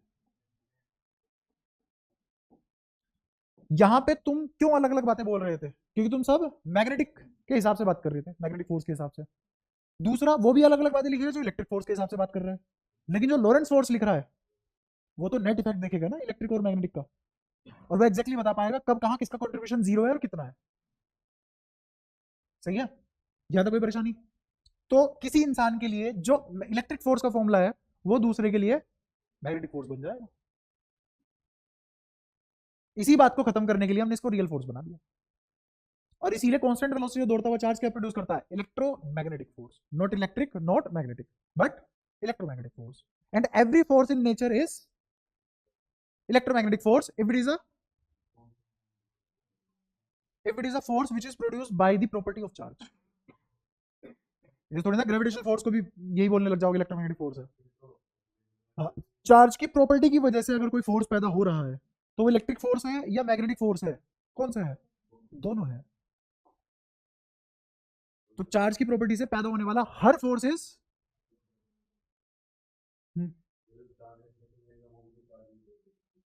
हाँ लेकिन उसमें और बातें ऐड हो जाएंगी ना। हाँ, तब भी इलेक्ट्रोमैग्नेटिक फोर्स तो हो गई, बट और भी बातें ऐड हो जाएंगी, ये बोला है मैंने ये नहीं बोला पिछली सारी बातें खराब हो जाएंगी, मैंने बोला और बातें ऐड हो जाएंगी। अच्छा, अब तक मैंने जो पढ़ा है वो सब गलत प्रूफ कराया क्या, नहीं, मैंने बातें ऐड करके उसको और रियलिस्टिक बना दिया। ऐसी जब एक्सेलरेट होगा वो, तो और रियलिस्टिक बना लेंगे उन चीजों को, क्योंकि नॉर्मली चार्ज एक्सेलरेट ही करते हैं, even in an atom charge accelerate, तभी तो हायर स्टेट लोअर स्टेट में आते जाते रहते हैं। Oscillation is an example of acceleration. Oscillation क्या बिना एक्सेलेरेशन के पॉसिबल है, फोर्स चेंज होता है ना। मीन पोजीशन पे फोर्स जीरो, एक्सट्रीम पोजीशन पे फोर्स मैक्सिमम, मीन पोजीशन पे kinetic energy maximum, extreme position पे काइनेटिक एनर्जी जीरो, और एक्सट्रीम पोजीशन पे potential energy maximum, mean position पे जीरो। कितनी बढ़िया एनर्जी एक्सचेंज हो रही है, तो फोर्स का तो आना जरूरी है, और फोर्स का बदलना भी जरूरी है, क्योंकि force interacting agent of energy. तो पक्की बात है एक्सेलरेटेड मोशन है, तो oscillation is an example of accelerated motion. और चार्ज हमेशा ही ऑसिलेट करते हैं, और अगर चार्ज ऑसिलेट करते हैं तो ज्यादा सच क्या है, एक्सेलरेशन ऑफ चार्ज या चार्ज कांस्टेंट वेलोसिटी दौड़ रहा है। जनरली तुम क्या देखोगे जिंदगी में, आम जिंदगी में प्रैक्टिकलिटी में हमेशा चार्ज एक्सेलरेट करते हुए पाए जाएंगे। तो इसीलिए हमें वहां तक पहुंचना है, और जब हम ये पढ़ लेंगे चार्ज एक्सेलरेशन की प्रॉपर्टी क्या है, कैसे होता है, तो वहां पे अपनी पहली किताब खत्म हो जाएगी। पहली किताब में वहीं तक है जहां तक हम चार्ज को एक्सेलरेट करा रहे हैं, फिर उसके बाद तो अगली किताब शुरू हो जाएगी रिओप्टिक्स, जब तक मैं नहीं कह देता। ज्यादा तबीयत खराब है, ठीक है।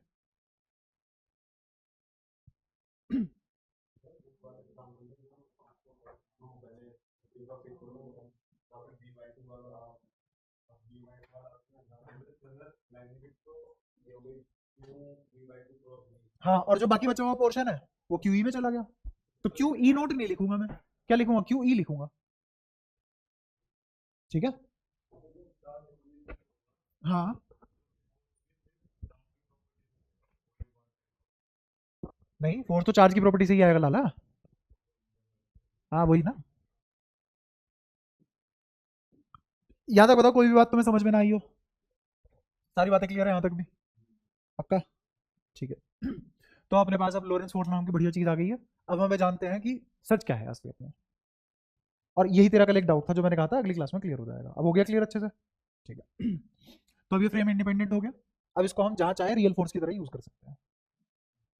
ठीक है। अच्छा। थोड़ा सा और आगे बढ़ाते करें हमको।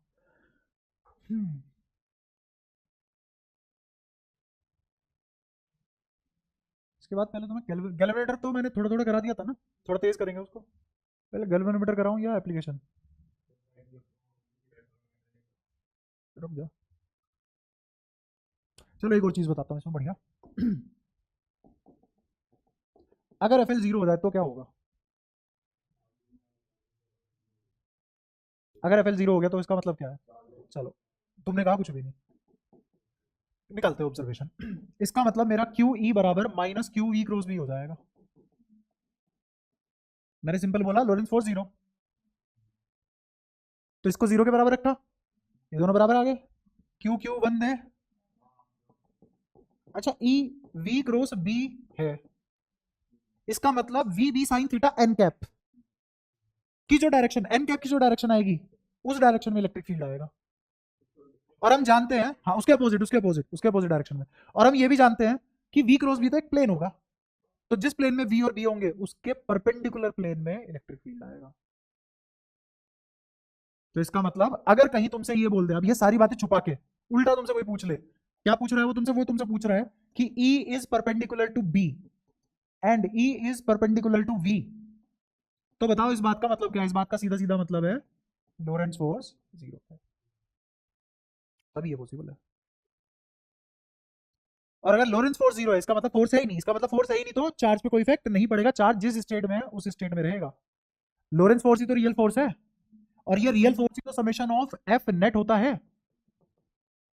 और अगर summation of F net externally zero है तो इसका मतलब चेंज इन मोमेंटम भी तो जीरो होगा, और अगर चेंज इन मोमेंटम जीरो है तो स्टेट सेम नहीं रहेगी, तो इसका मतलब चार्ज जिस स्टेट में है उसी स्टेट में रहेगा। मोशन में है तो मोशन में, रेस्ट पे है तो रेस्ट पे, कोई नहीं बदल सकता उसकी स्टेट। फोर्स तो है ही नहीं। अरे कहा, जब बोल दिया लोरेंस फोर्स जीरो है, कौन सी अपोजिट कौन सी सेम? हाँ तो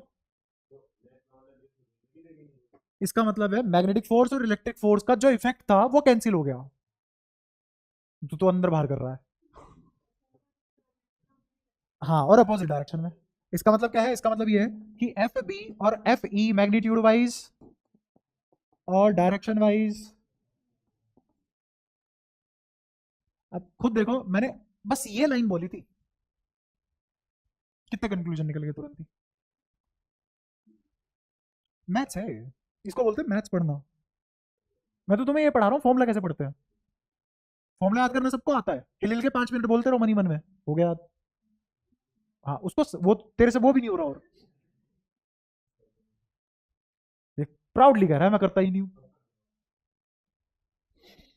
उतनी ही प्राउड से पीट भी देता हूँ मैं फिर, ऐसा पिटना चाहिए। क्या कर रही हो?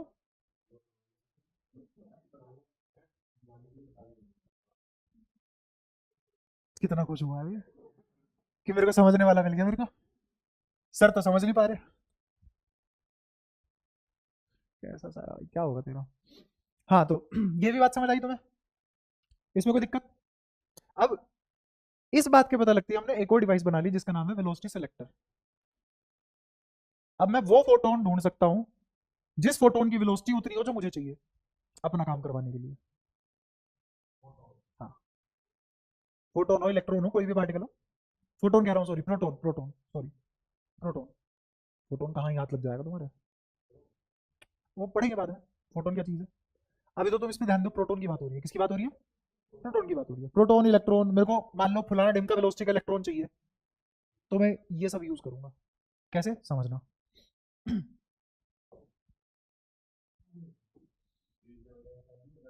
सिलेक्टर लिख ही देता हूं।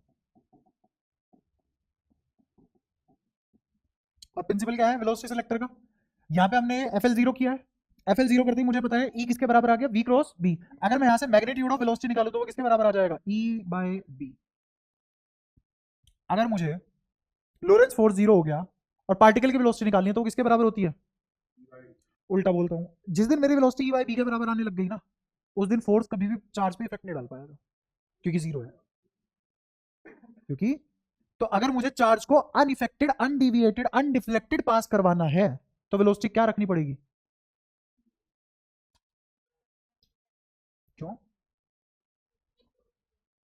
हाँ तो मैं तो ये निकाल रहा हूँ ना मैग्नीट्यूड, तो मैग्नीट्यूड निकालते टाइम तो मैं बी का वो कंपोनेंट लूंगा ना जो इसको जीरो ना होने दे, क्योंकि नीचे जीरो आती है वेलोसिटी क्या हो जाएगी, इनफाइनाइट।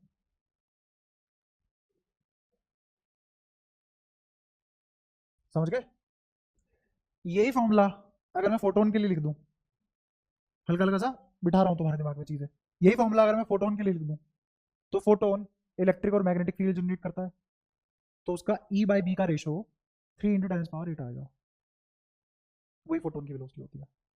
फोटोन, प्रोटोन नहीं है इस बार, फोटोन बोल रहा हूँ।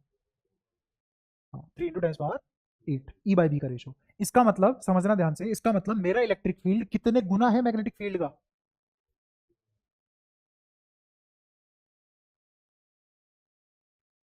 उल्टा भी बोल सकते हो, जिस दिन मेरा इलेक्ट्रिक फील्ड मैग्नेटिक फील्ड से 3 × 10⁻8 टाइम्स हो गया तो एक फोटोन पैदा हो जाएगा। हाँ?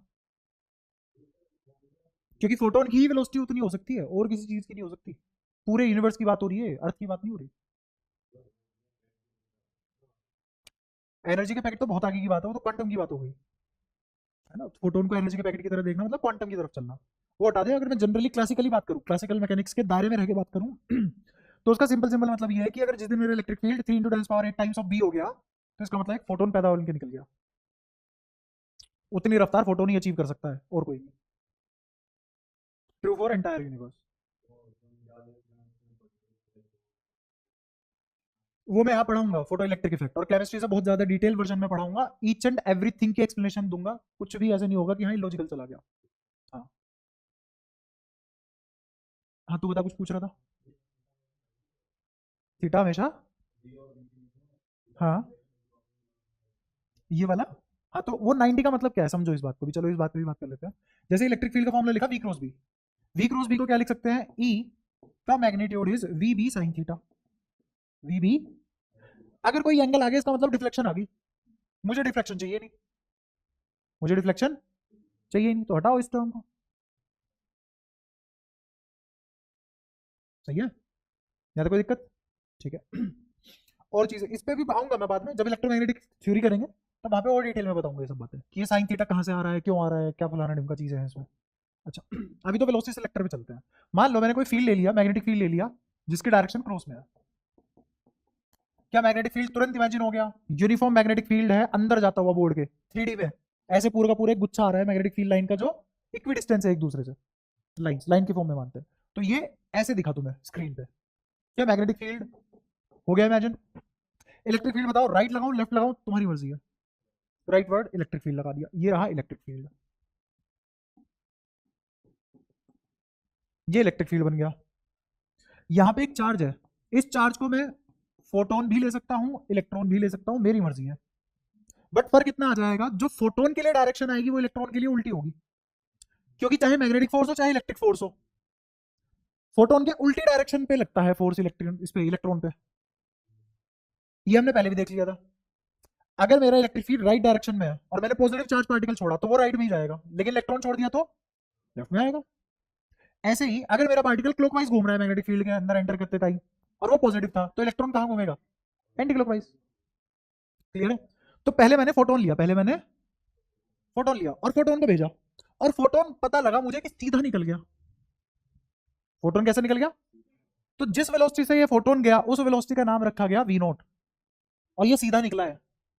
इसका मतलब इस पे इलेक्ट्रिक फोर्स का क्या इफेक्ट हुआ, क्योंकि अगर इफेक्ट होता तो ये कहां जाता, राइट। और अगर इस पे मैग्नेटिक फोर्स का इफेक्ट होता कहां जाता, वी क्रॉस बी करो ना, तो वी कहां है, ऊपर, और बी इधर, तो कहां जाता, लेफ्ट। क्या कुछ कुछ feel I, electric field magnetic field दोनों अपोजिट डायरेक्शन में, मैग्नीट्यूड बराबर रहा होगा, और इसलिए अनडिफ्लेक्टेड निकल गया होगा। तो इसका मतलब ये जो वी नोट आया, ये V naught E by B आया। इसका मतलब अगर किसी चार्ज पार्टिकल की वेलोसिटी ई बाई बी कर दी तो वो ऐसे सीधा निकल जाएगा, ना मैग्नेटिक फील्ड को भाव देगा ना इलेक्ट्रिक फील्ड को भाव देगा। हम्म, एक और बढ़िया बात बताऊं, कुछ भी हो जाए फोटोन को डिफ्लेक्ट नहीं करवा सकता कोई भी फील्ड, बताएंगे। क्योंकि ये ई बाई बी तो हमेशा ई बाई बी रहेगा ना, उसका 3 इंटू 10 पावर कॉन्स्टेंट रहेगा, और जब 3 इंटू 10 पावर 8 कॉन्स्टेंट है तो कौन दुनिया की ताकत उसे डिफ्लेक्ट करवा देगी, फोटोन नहीं काटता किसी के चारों तरफ चक्कर ना, सीधा निकलेगा, जिधर जा रहा है जा रहा है। मतलब बहुत अनरियलिस्टिक हो जाती है चीजें। फोटोन जिस वेलोसिटी से दौड़ता है ना 3 इंटू 10 पावर 8, उसके लिए हम जो दुनिया देखते हैं वो दुनिया है ही नहीं, बिल्कुल अलग है उसके लिए दुनिया, बहुत डिफरेंट वर्ल्ड है उसके नजरिए से हम कभी देख ही नहीं पाए, इसीलिए पढ़ नहीं पा रहे आगे की फिजिक्स हम, दिक्कत यही आ रही है। मतलब सोच कि ये तू इस दीवार की तरफ भागे और इस दीवार से दूर भागे, लेकिन तेरे को ये वाली दीवार आगे से पास आती हुई दिखाई दे, कैसा लगेगा। इतनी अनरियलिस्टिक होती है स्पीड 3 इंटू 10 पावर 8। ठीक है, हाँ। फोटोन तो चार्ज होता ही नहीं ना, फोटोन पे नहीं होता कोई चार्ज, तो ब्लैक होल थोड़ा ना पढ़ रहे हैं हम, उसकी फिजिक्स बिल्कुल अलग है ना, वहां पे तो पता नहीं क्या क्या होता है, बहुत सारी चीजें होती है ना, तो बात तो ऐसे थोड़ा ना है सिर्फ ये दो इतनी सिंपल बातें हो जाएंगी। ये जो तुम पढ़ रहे हो इतनी सिंपल बातें हैं, कहीं इस्तेमाल नहीं होगी जिंदगी में, ये तुम इसलिए पढ़ रहे हो जो तुम आगे प्रैक्टिकल चीजें पढ़ोगे तो बेसिक क्लियर हो तुम्हारे, उसको पढ़ने से पहले। तूने साइंस गलत ली है, मैं अभी बता रहा हूँ। ये 11वीं में आता ना तो मेरे पास, तो मैं तेरी चेंज करवा देता स्ट्रीम, बाद में थैंक यू बोलता था, अब फंस गया है।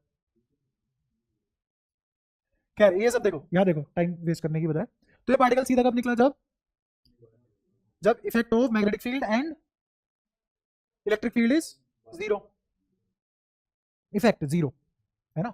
इसका मतलब मैग्नेटिक फोर्स और इलेक्ट्रोस्टैटिक फोर्स दोनों का समेशन इस पे जीरो आया। इसका मतलब मैग्नेटिक फील्ड इधर लग रहा है, सॉरी मैग्नेटिक फोर्स इधर लगा, इलेक्ट्रिक फोर्स इधर लगा, और दोनों का मैग्नीट्यूड बराबर है, डायरेक्शन अपोजिट है, हेंस पार्टिकल सीधा निकल गया। किस वेलोसिटी पे, वी नोट पे, किस पे।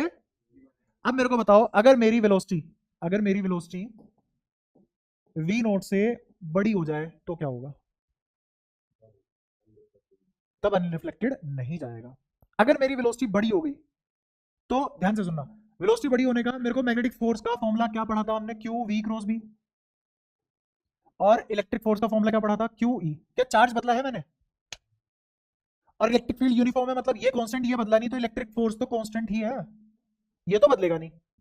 तो घट और बढ़ कौन सकता है, वेलोसिटी, और वेलोसिटी की वजह से घट और बढ़ कौन सा फोर्स सकता है, मैग्नेटिक फोर्स। नेट तो चेंज होगा ही होगा। इलेक्ट्रोस्टैटिक फोर्स तो फिक्स रहा, वो तो नहीं बदल सकता, वो तो चाहे तुम वेलोसिटी बड़ी करो छोटी करो कोई फर्क नहीं पड़ रहा उस पर, लेकिन मैग्नेटिक फील्ड तो बदल जाएगा। तो अगर मैंने वेलोसिटी बढ़ा दी, अगर मैंने वेलोसिटी बढ़ा दी तो मेरा मैग्नेटिक फोर्स बड़ा हो जाएगा, तो नेट इफेक्ट कैसा आएगा, मैग्नेटिक फोर्स के जैसा आएगा। समझ पाए, हाँ। और पाथ कैसा आएगा, पैराबोलिक, पाथ कैसा आएगा, पैराबोलिक। इधर कौन है और इधर कौन है, तो इधर जाने में दिक्कत क्या है, हाँ डोमिनेट कौन कर रहा है, मैग्नेटिक फील्ड।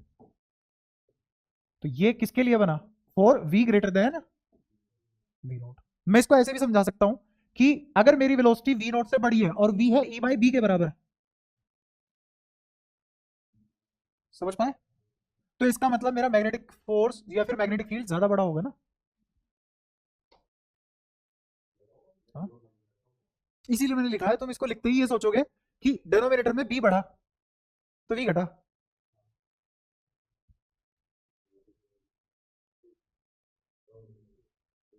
समझ गए? सब चीजें गलत है, फालतू में कुछ भी समझ गए, हमें यहाँ मिलाए जा रहे हो। अब ये फॉर्मूला लिख ही नहीं सकता मैं, वी के लिए ये फॉर्मूला लिख ही नहीं सकता। हाँ वी नॉट के लिए लिख सकते हो। तो तुम कंपेयर पता है क्या कर रहे हो, तुम कंपेयर ये कर रहे हो कि वी कुछ तो ई डैश बी डैश रहा होगा, गलत है, क्योंकि अब तो इफेक्ट आ रहा है ना। ई बाई बी तो तब आता है जब लोरेंस फोर्स जीरो हो जाए। क्या है लोरेंस फोर्स जीरो हो गए? नहीं, लोरेंस फोर्स जब जीरो ही नहीं है तो तुम यहाँ पे वी को थोड़ी लिख लोगे ई बाई बी का रेशो, और क्या। हाँ नहीं, यूनिफॉर्म सर्कुलर नहीं बनेगा, पैराबोलिक ही। बताऊंगा उसका भी रीजन, बताऊंगा क्यों। हाँ डोमिनेट ये कर रहा है, बट डायरेक्शन तो दोनों की वजह से होगी ना। मैग्नेटिक फील्ड इसको घुमाना चाहेगा, इलेक्ट्रिक फील्ड इसको सीधा चलाना चाहेगा। ये समझ में आ जाएगा भी थोड़ी देर में ऐसा पैराबोलिक क्यों गया है, क्वेश्चन कराऊंगा उससे अपने आप समझ में आ जाएगा, ठीक है। अच्छा लेकिन अगर मैं बोल दूं तुम्हें दूसरी बात कि मेरी वेलोसिटी छोटी हो गई वी नोट से, अब बताओ क्या होगा, बड़ा हो जाएगा। तो अब मेरा पार्टिकल ऐसे चला जाएगा, इसका मतलब v छोटा हो गया। अगेन मेरा इलेक्ट्रोस्टैटिक फोर्स बड़ा हुआ है या वो कांस्टेंट था, b छोटा हुआ है। हाँ तो यहाँ पे एफ बी इंक्रीज हुआ है और यहाँ पे एफ बी डिक्रीज हुआ है, ये तो कांस्टेंट ही है, इसकी वैल्यू नहीं बदल रही। v बदलने से एफ बी घटता है या बढ़ता है? ई पे कोई फर्क नहीं पड़ता, तो ये तो उतना ही है, ठीक है। तो दिक्कत किस में आ रही है, बी भी उतना ही है, दिक्कत किस में आ रही है, फोर्स में। इलेक्ट्रोस्टैटिक फोर्स वही है, लेकिन मैग्नेटिक फोर्स घट बढ़ सकता है, मैग्नेटिक फील्ड नहीं घट बढ़ रहा, मैग्नेटिक फील्ड यूनिफॉर्म है, बट वेलोसिटी की वजह से मैग्नेटिक फोर्स घट बढ़ सकता है। हम्म, नहीं लिख ही नहीं सकते ना, यहाँ पे देख फोर्स का फॉर्मूला क्या लिखा जाएगा, फोर्स का फॉर्मूला लिखा जाएगा Q E plus Q V cross B. अब बताओ मैं कैसे लिख दूं कि मेरा ई और बी में रिलेशन सिर्फ और सिर्फ डिनोमिनेटर का आ गया, बाकी सब खत्म हो गए। तुम ये नहीं समझ पा रहे हो कि ये तो तब आता है ना जब ये जीरो होता है, यहाँ जीरो ही नहीं है, तो तुम इलेक्ट्रिक फील्ड को उड़ा कैसे रहे हो। और ये तो कांस्टेंट है ना, ये तो आएगा ही आएगा। क्या सारी बातें क्लियर है? अब सारी चीजें समझ में आ गई। अब वेलोसिटी सिलेक्टर क्या होता है मैं बताता हूँ। मुझे वी नोट वेलोसिटी का फोटोन चाहिए, मुझे वी नोट वेलोसिटी का फोटोन चाहिए। अब समझना, मैंने इलेक्ट्रिक फील्ड और मैग्नेटिक फील्ड इस तरीके से लगाए कि जिसकी वेलोसिटी वी नोट है वो तो सीधा निकल जाए, बाकी सभी पार्टिकल आजू बाजू से निकल जाए। कर ली मैंने वेलोसिटी सिलेक्ट जो मेरे को चाहिए थी। हाँ छाटना। सिंपल सी बात यह है कि मेरे को मान लो कोई फोटोन चाहिए था जिसकी वेलोसिटी थी 3 इंटू टेन पावर 5 मीटर पर सेकंड, तो मैंने ई बाई बी का रेशो क्या रखा, 3 इंटू टेन पावर 5 मीटर पर सेकंड। अब जो वेलोसिटी ये जिस फोटोन की वेलोसिटी होगी, फोटोन क्या जिस प्रोटॉन लिख रहा था यहाँ पे भी फोटोन लिख दिया मैंने, तुम्हें बढ़ा दो मैं रह लूँ। जिस प्रोटॉन की velocity 3 into ten power 5 metre पर सेकंड आ गई वो तो निकल जाएगा सीधा, और मेरे को वही वाले फोटोन मिलेंगे, सिर्फ वही वाले फोटोन मिलेंगे जिनकी वेलोसिटी, फोटोन कह रहा हूँ प्रोटॉन, सिर्फ वही वाले प्रोटॉन मिलेंगे जिनकी velocity 3 into ten power 5 metre पर सेकंड है। और जिनकी नहीं है या तो वो राइट जाएंगे या वो लेफ्ट जाएंगे। बम्बार्डिंग में मुझे किसी भी चीज को पियर्स करना है या बम्बार्ड करना है, मुझे किसी पर्टिकुलर फोर्स की रिक्वायरमेंट है, तो मुझे वो पर्टिकुलर फोर्स की रिक्वायरमेंट या पर्टिकुलर इंपल्स की रिक्वायरमेंट है, वो तो तभी मिलेगी ना जितनी मैं वेलोसिटी मान के बैठा हूँ, कैलकुलेशन तो तभी फिर बैठेगी ना। जैसे मान ले मेरे पास कोई न्यूक्लियस है, उस न्यूक्लियस को ब्रेक करना है, तो उस न्यूक्लियस को ब्रेक करने के लिए मुझे पता है कि अगर मैंने वेलोसिटी बहुत ज्यादा ले ली तो वो इस तरीके से ब्रेक हो जाएगा कि मैं उसको पढ़ नहीं पाऊंगा, यूजलेस हो गया, कबाड़ कर दिया हमने उसको, बिल्कुल चूरा उठा दिया, तो भी मेरे स्टडी करने का कोई फायदा नहीं है उसको।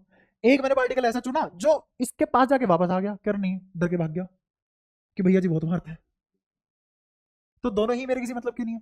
मुझे क्या चाहिए, एग्जैक्टली ऐसा चाहिए जो इसको ब्रेक कर दे और इस तरीके से ब्रेक करे कि मैं उसे पढ़ पाऊं। हाँ जैसे मान लो ऐसा होता है ना कि यूट्यूब पे एक चैनल है जेरी रिग एवरीथिंग करके कुछ है, तो जो भी फोन आता है या फिर जो भी डिवाइस आती है उसको पूरा खोल के काट पीट के दिखा देता है, ऐसे ड्रिल मशीन चला देगा उस पर, ड्रिल मशीन चला देगा या फिर कोई भी ऐसे ब्लेड कटर चला देगा और ऐसे दिखा देगा कि हाँ इसमें ये सब है। अब सुनो, मेरे पास कोई फोन है, लिया रखा जमीन पे और 10 किलो का हथौड़ा लिया और भेड़ भेड़ बजा दिया उसमें पागलों की तरह, कुछ भी पता लगेगा उसमें था क्या? फिर वहीं पे मैं रुई फेंक फेंक के मार रहा हूं उसमें, कुछ पता लगेगा उसमें था क्या? तो मुझे पर्टिकुलर बहुत ही स्पेसिफिक वेरिएबल चाहिए होंगे ना, किस तरीके से ब्रेक करूं मैं उसे पढ़ पाऊं। तो मुझे ना तो ज्यादा वेलोसिटी चाहिए ना कम वेलोसिटी चाहिए, मुझे उतनी वेलोसिटी चाहिए जिससे मैं उस पार्टिकल को स्टडी कर पाऊं।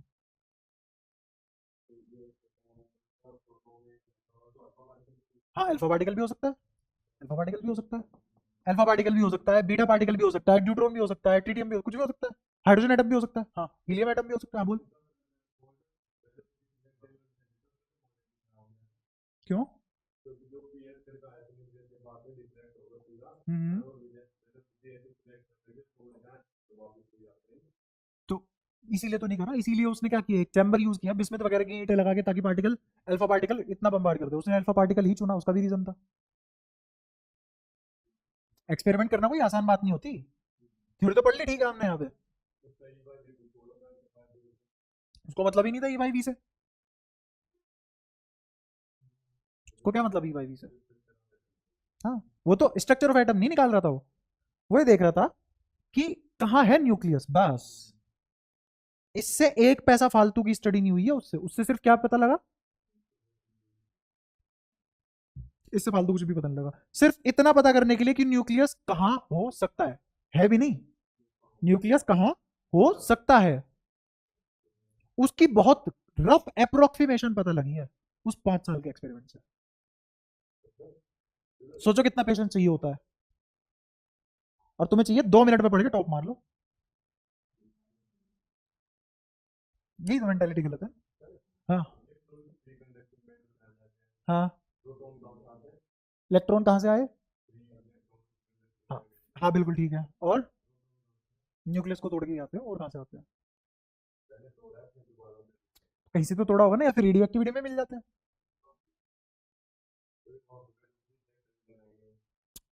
तो बिल्कुल ये चाह रहा है कि भाई मेरे को तो वो इंसान बता दो, टीम बता दो उनकी, उसका क्या क्या काम था, लैब का नाम बताओ, उसके अंदर क्या क्या था, कौन सी दीवार पे कौन सा पेंट था। ये थोड़ी ना पढ़ने बैठे हैं। देख, पढ़ा मैं वो सब भी दूंगा, पर तेरे को समझ में नहीं आएगा और इन सबका टाइम वेस्ट हो जाएगा। ये बिल्कुल वो नहीं है, बस अभी भी आज भी साला डोरेमोन ही देखे जा रहा है, इसको बातें समझ ही नहीं आ रही, इसको कंटेक्ट समझ नहीं आ रहा, इसको भाव समझ नहीं आ रहा। ये लेता है एक्चुअल वर्ड और उसका लिटरल मीनिंग। इसीलिए भाई फिजिक्स नहीं पढ़ पा रहा तू, क्योंकि यहाँ पे रिलेट करना होता है, बनना भी बंद कर। नहीं, उसके लिए अकल लगानी पड़ेगी, वो तो एक खुद है। आओ सामने देखो, यहाँ तक किसी को कोई दिक्कत हो तो बोलो। अब ये पैराबोलिक पाथ क्यों है, ये सर्कुलर क्यों नहीं है, स्ट्रेट लाइन क्यों नहीं है, पैराबोलिक ही क्यों है? आओ देखते हैं। एक सवाल देता हूँ तुम्हें। सवाल है, इलेक्ट्रिक फील्ड है माइनस ई नोट, चुप रहो, मैग्नेटिक फील्ड है माइनस बी नोट, इसको करो आई कैप, इसको करो के कैप, ठीक है। और वो बोल रहा है एट टी बराबर 0,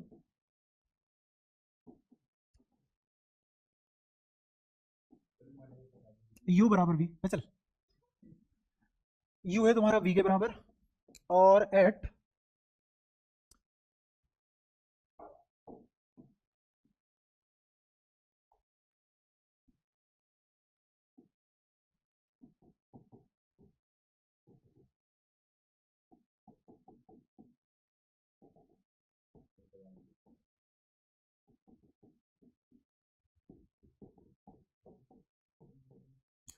ये निकालने को बोला है।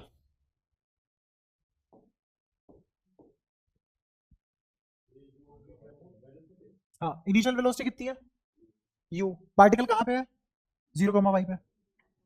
जब पार्टिकल 0, x पे पहुंचा था वेलोसिटी कितनी है, 2v। तो x की क्या वैल्यू होगी वो बता दो।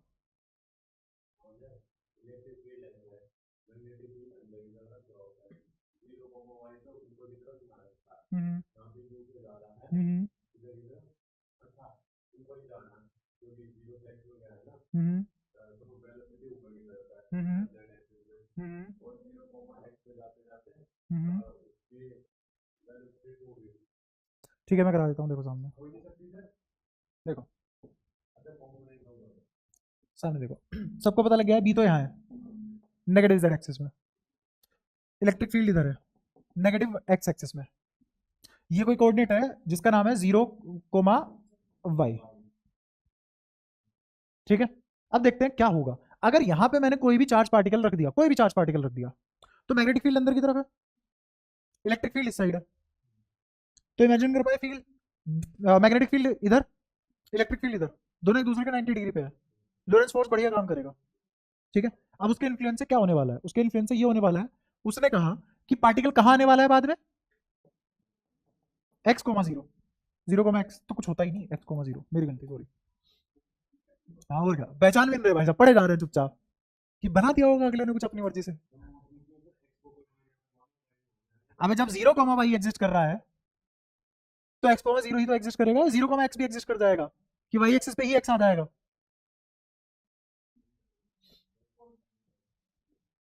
तो ये कितना, पढ़ते ही तो नहीं तुम, पढ़ते तो बात ही अलग होती ना।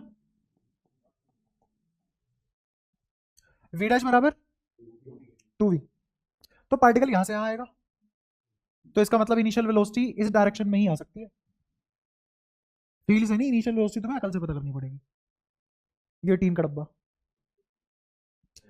तो इनिशियल वेलोसिटी इधर कितनी है, उसकी मैग्नीट्यूड कितना है v, v क्रॉस b निकालते हैं तो मैग्नेटिक फोर्स आ जाएगा, है ना। और चार्ज भी मैं बोलूंगा कि चार्ज तुम लो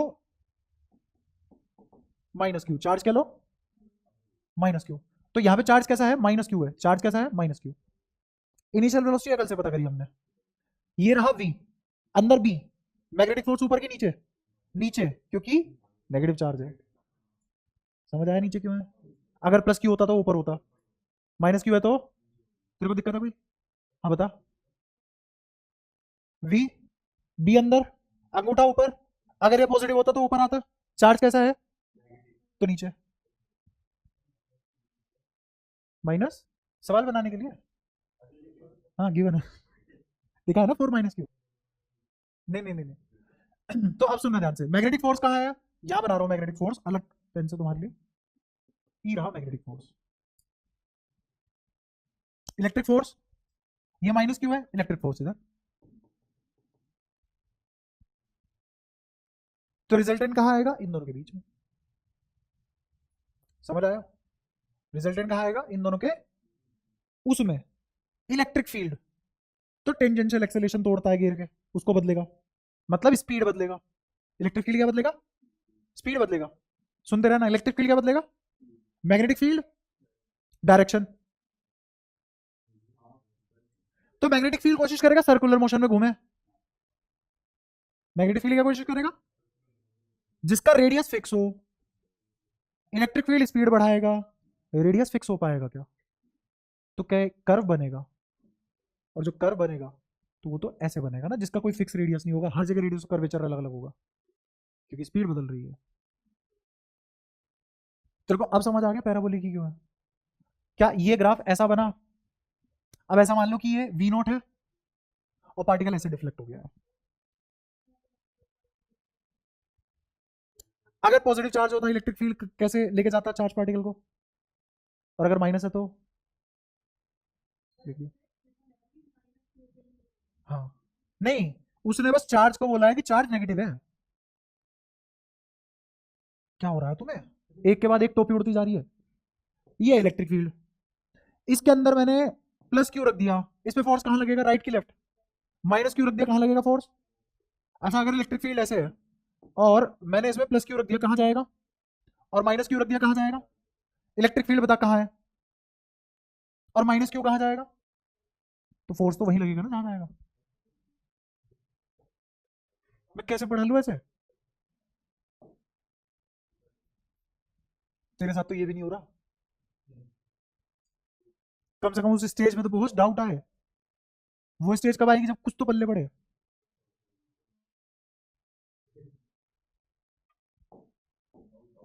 वो डाउट नहीं है, वो क्यूरियोसिटी है, वो भी भीड़ बानियों वाली, अगर मतलब जानते हो इस वर्ड का, हेलिकल इसलिए नहीं हो पाया ना क्योंकि वो सर्कुलर मोशन कंप्लीट कहां कर पाया, उसका रेडियस कर्वेचर बदल रहा है ना और बढ़ता जा रहा है।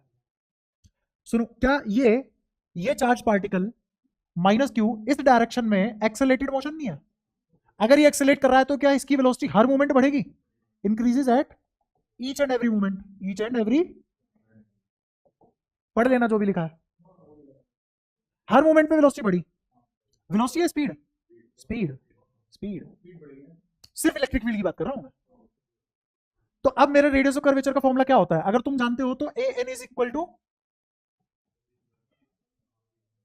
तो R radius of curvature is equal to we square by, और ये वेलोसिटी हमेशा बढ़ती जा रही है तो रेडियस ऑफ कर्वेचर हमेशा बढ़ता जाएगा, हर मोमेंट पे पिछले वाले से बड़ा हो जाएगा रेडियस ऑफ कर्वेचर। तो इसका मतलब ये स्ट्रेट लाइन मोशन की तरफ नहीं जा रहा, क्योंकि ये तो चाहेगा कि इसका रेडियस ऑफ कर्वेचर एक मोमेंट पे कितना हो जाए, इनफाइनाइट, मतलब स्ट्रेट लाइन, बट वो हो नहीं पाएगा। तो क्या ना तो कभी सर्कुलर मोशन कंप्लीट कर पाएगा और ना ही स्ट्रेट लाइन, तो एक ऐसा कर्व बन के रह जाएगा। अब ये चित्र दिख रहा है तुम्हें, और ये वाला चित्र दिख रहा है, इसको ऐसे घुमा दो तो तुम्हें यही चीज ऐसी दिख जाएगी जो यहां बनी हुई थी। अब मैंने एक सवाल भी करवा रहा हूं तुम्हें, और पिछले वाला डाउट भी क्लियर हो गया, और ये एक सवाल भी हो जाएगा, कोई एक तीर दो निशाना। अच्छा नहीं, ये नहीं पता कौन डोमिनेट कर रहा है कौन नहीं, क्योंकि मैग्नेटिक फील्ड भी तो काम कर ही रहा है ना उस पर। देख मैग्नेटिक फील्ड है नीचे की तरफ, तो पार्टिकल नीचे भी तो आ रहा है बराबर। मुझे मैग्नीट्यूड पता ही नहीं तो मैं कैसे कमेंट कर लूं, एफ एल तो जीरो है ही नहीं, तो बराबर तो नहीं होंगी, बड़ी छोटी होंगी वो, मुझे पता नहीं। क्लियर है सारी बातें, पक्का? क्योंकि अगर बराबर हो जाती तो वी फिक्स हो जाता ना, तो मैं निकालता ही क्यों फिर, मैं तो सीधा एक्स डिस्टेंस की तरह निकाल देता, कांस्टेंट वेलोसिटी और टाइम जो लगा। ठीक है, अब भी सवाल नहीं हुआ, मुझे एक्स निकालना था, ये निकालना है मुझे, बता कैसे निकालेगा। एक तो तरीका इसका काइनेमेटिक्स से करें हम, काइनेमेटिक्स से 3 स्टेप लगेंगे, काइनेमेटिक्स से 3 स्टेप लगेंगे। एक तरीका है एनर्जी, 1 स्टेप लगेगा। अब मैं एनर्जी, हाँ एनर्जी तो हमेशा सबसे एफिशिएंट भी होता है, तरीका होता है करने का, समझ रहे ध्यान से। Work done by magnetic force, बोलो। अच्छा, वर्क एनर्जी थ्योरम से मेरे को बताओ, work done by conservative force is change in, तो मेरे को बताओ अगर मैं तुमसे पूछूं work done due to magnetic force, तो डेल्टा के ई मतलब जीरो, तो इसका मतलब मेरा मैग्नेटिक फोर्स काइनेटिक एनर्जी नहीं बदल पाया। अच्छा वहीं पे इलेक्ट्रिक फोर्स के पास चलते हैं। Work done by electric force is delta K ई, और ये जीरो नहीं होगा। क्यों जीरो नहीं होगा? क्योंकि वो एक्सेलरेट करवाता है, वो स्पीड बदलता है, वी स्क्वायर से मुझे क्या मिलता है, स्पीड, और electric field can change speed, electric field can change speed. हाँ, टेंजेंशियल एक्सेलरेशन दे सकता है वो, और देता भी है, और दे भी रखी है। क्लियर है? तो मैं वर्क एनर्जी थ्योरम लिखूंगा, और वर्क एनर्जी थ्योरम में मैग्नेटिक फोर्स भूल जाओ, काम ही खत्म, है ना। तो मैं सीधा सीधा क्या लिखूंगा, इस पॉइंट पे काइनेटिक एनर्जी हाफ एम, इस पॉइंट पे काइनेटिक एनर्जी हाफ एम,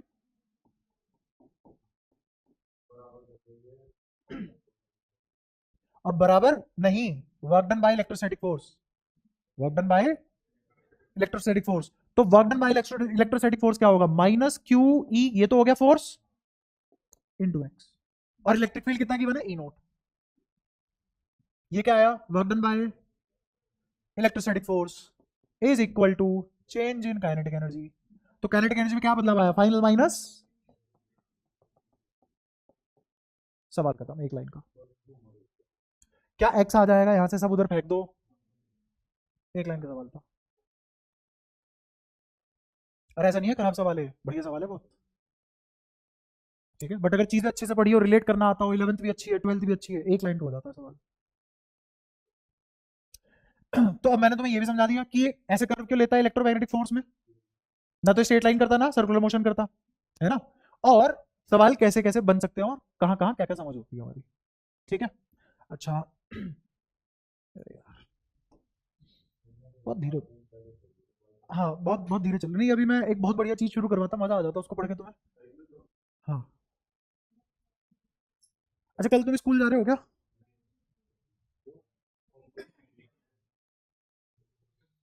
और तू बता, अच्छा तू सैटरडे को जाता ही नहीं, तो अगर कल तुम नहीं जा रहे हो स्कूल सारे के सारे, तो कल सुबह क्लास रख ले। हाँ, थोड़ी जल्दी रखूंगा, लंबी रखूंगा भाई। पीटीएम मैं रखूंगा, मेरे पास लेके आना, स्कूल वाले से कोई मतलब नहीं है। एक मिनट एक मिनट, कब से पीटीएम टाइम बता, कब से कब तक है, जल्दी हुआ। 8:30 बजे पहुंची हो, 10 बजे यहाँ आ जाएगा। तो 8:30 बजे नहीं जा सकते घर वाले यार? क्यों? मैं रिक्वेस्ट कर लूंगा, इतनी तो मान लेंगे मेरी। क्यों? कोई नहीं, मैं बोल दूंगा कि ठीक है कोई नहीं, बाद में पीट लेना, मैं भी आपके साथ मिलकर पीट लूंगा। एक से पहले दो, पर पहले एक बार क्लास लेने दो। हाँ हाँ, जल्दी बोलो जल्दी। 10 बजे, 10:30 भाई, 10:30 तो रख ले पक्का। 10:30 बजे आ जाना लेकिन फिक्स। वो कल मैं ये डायपोल खत्म करूंगा, फिर अगला चैप्टर शुरू करेंगे अगली क्लास से। ठीक है। नमस्ते।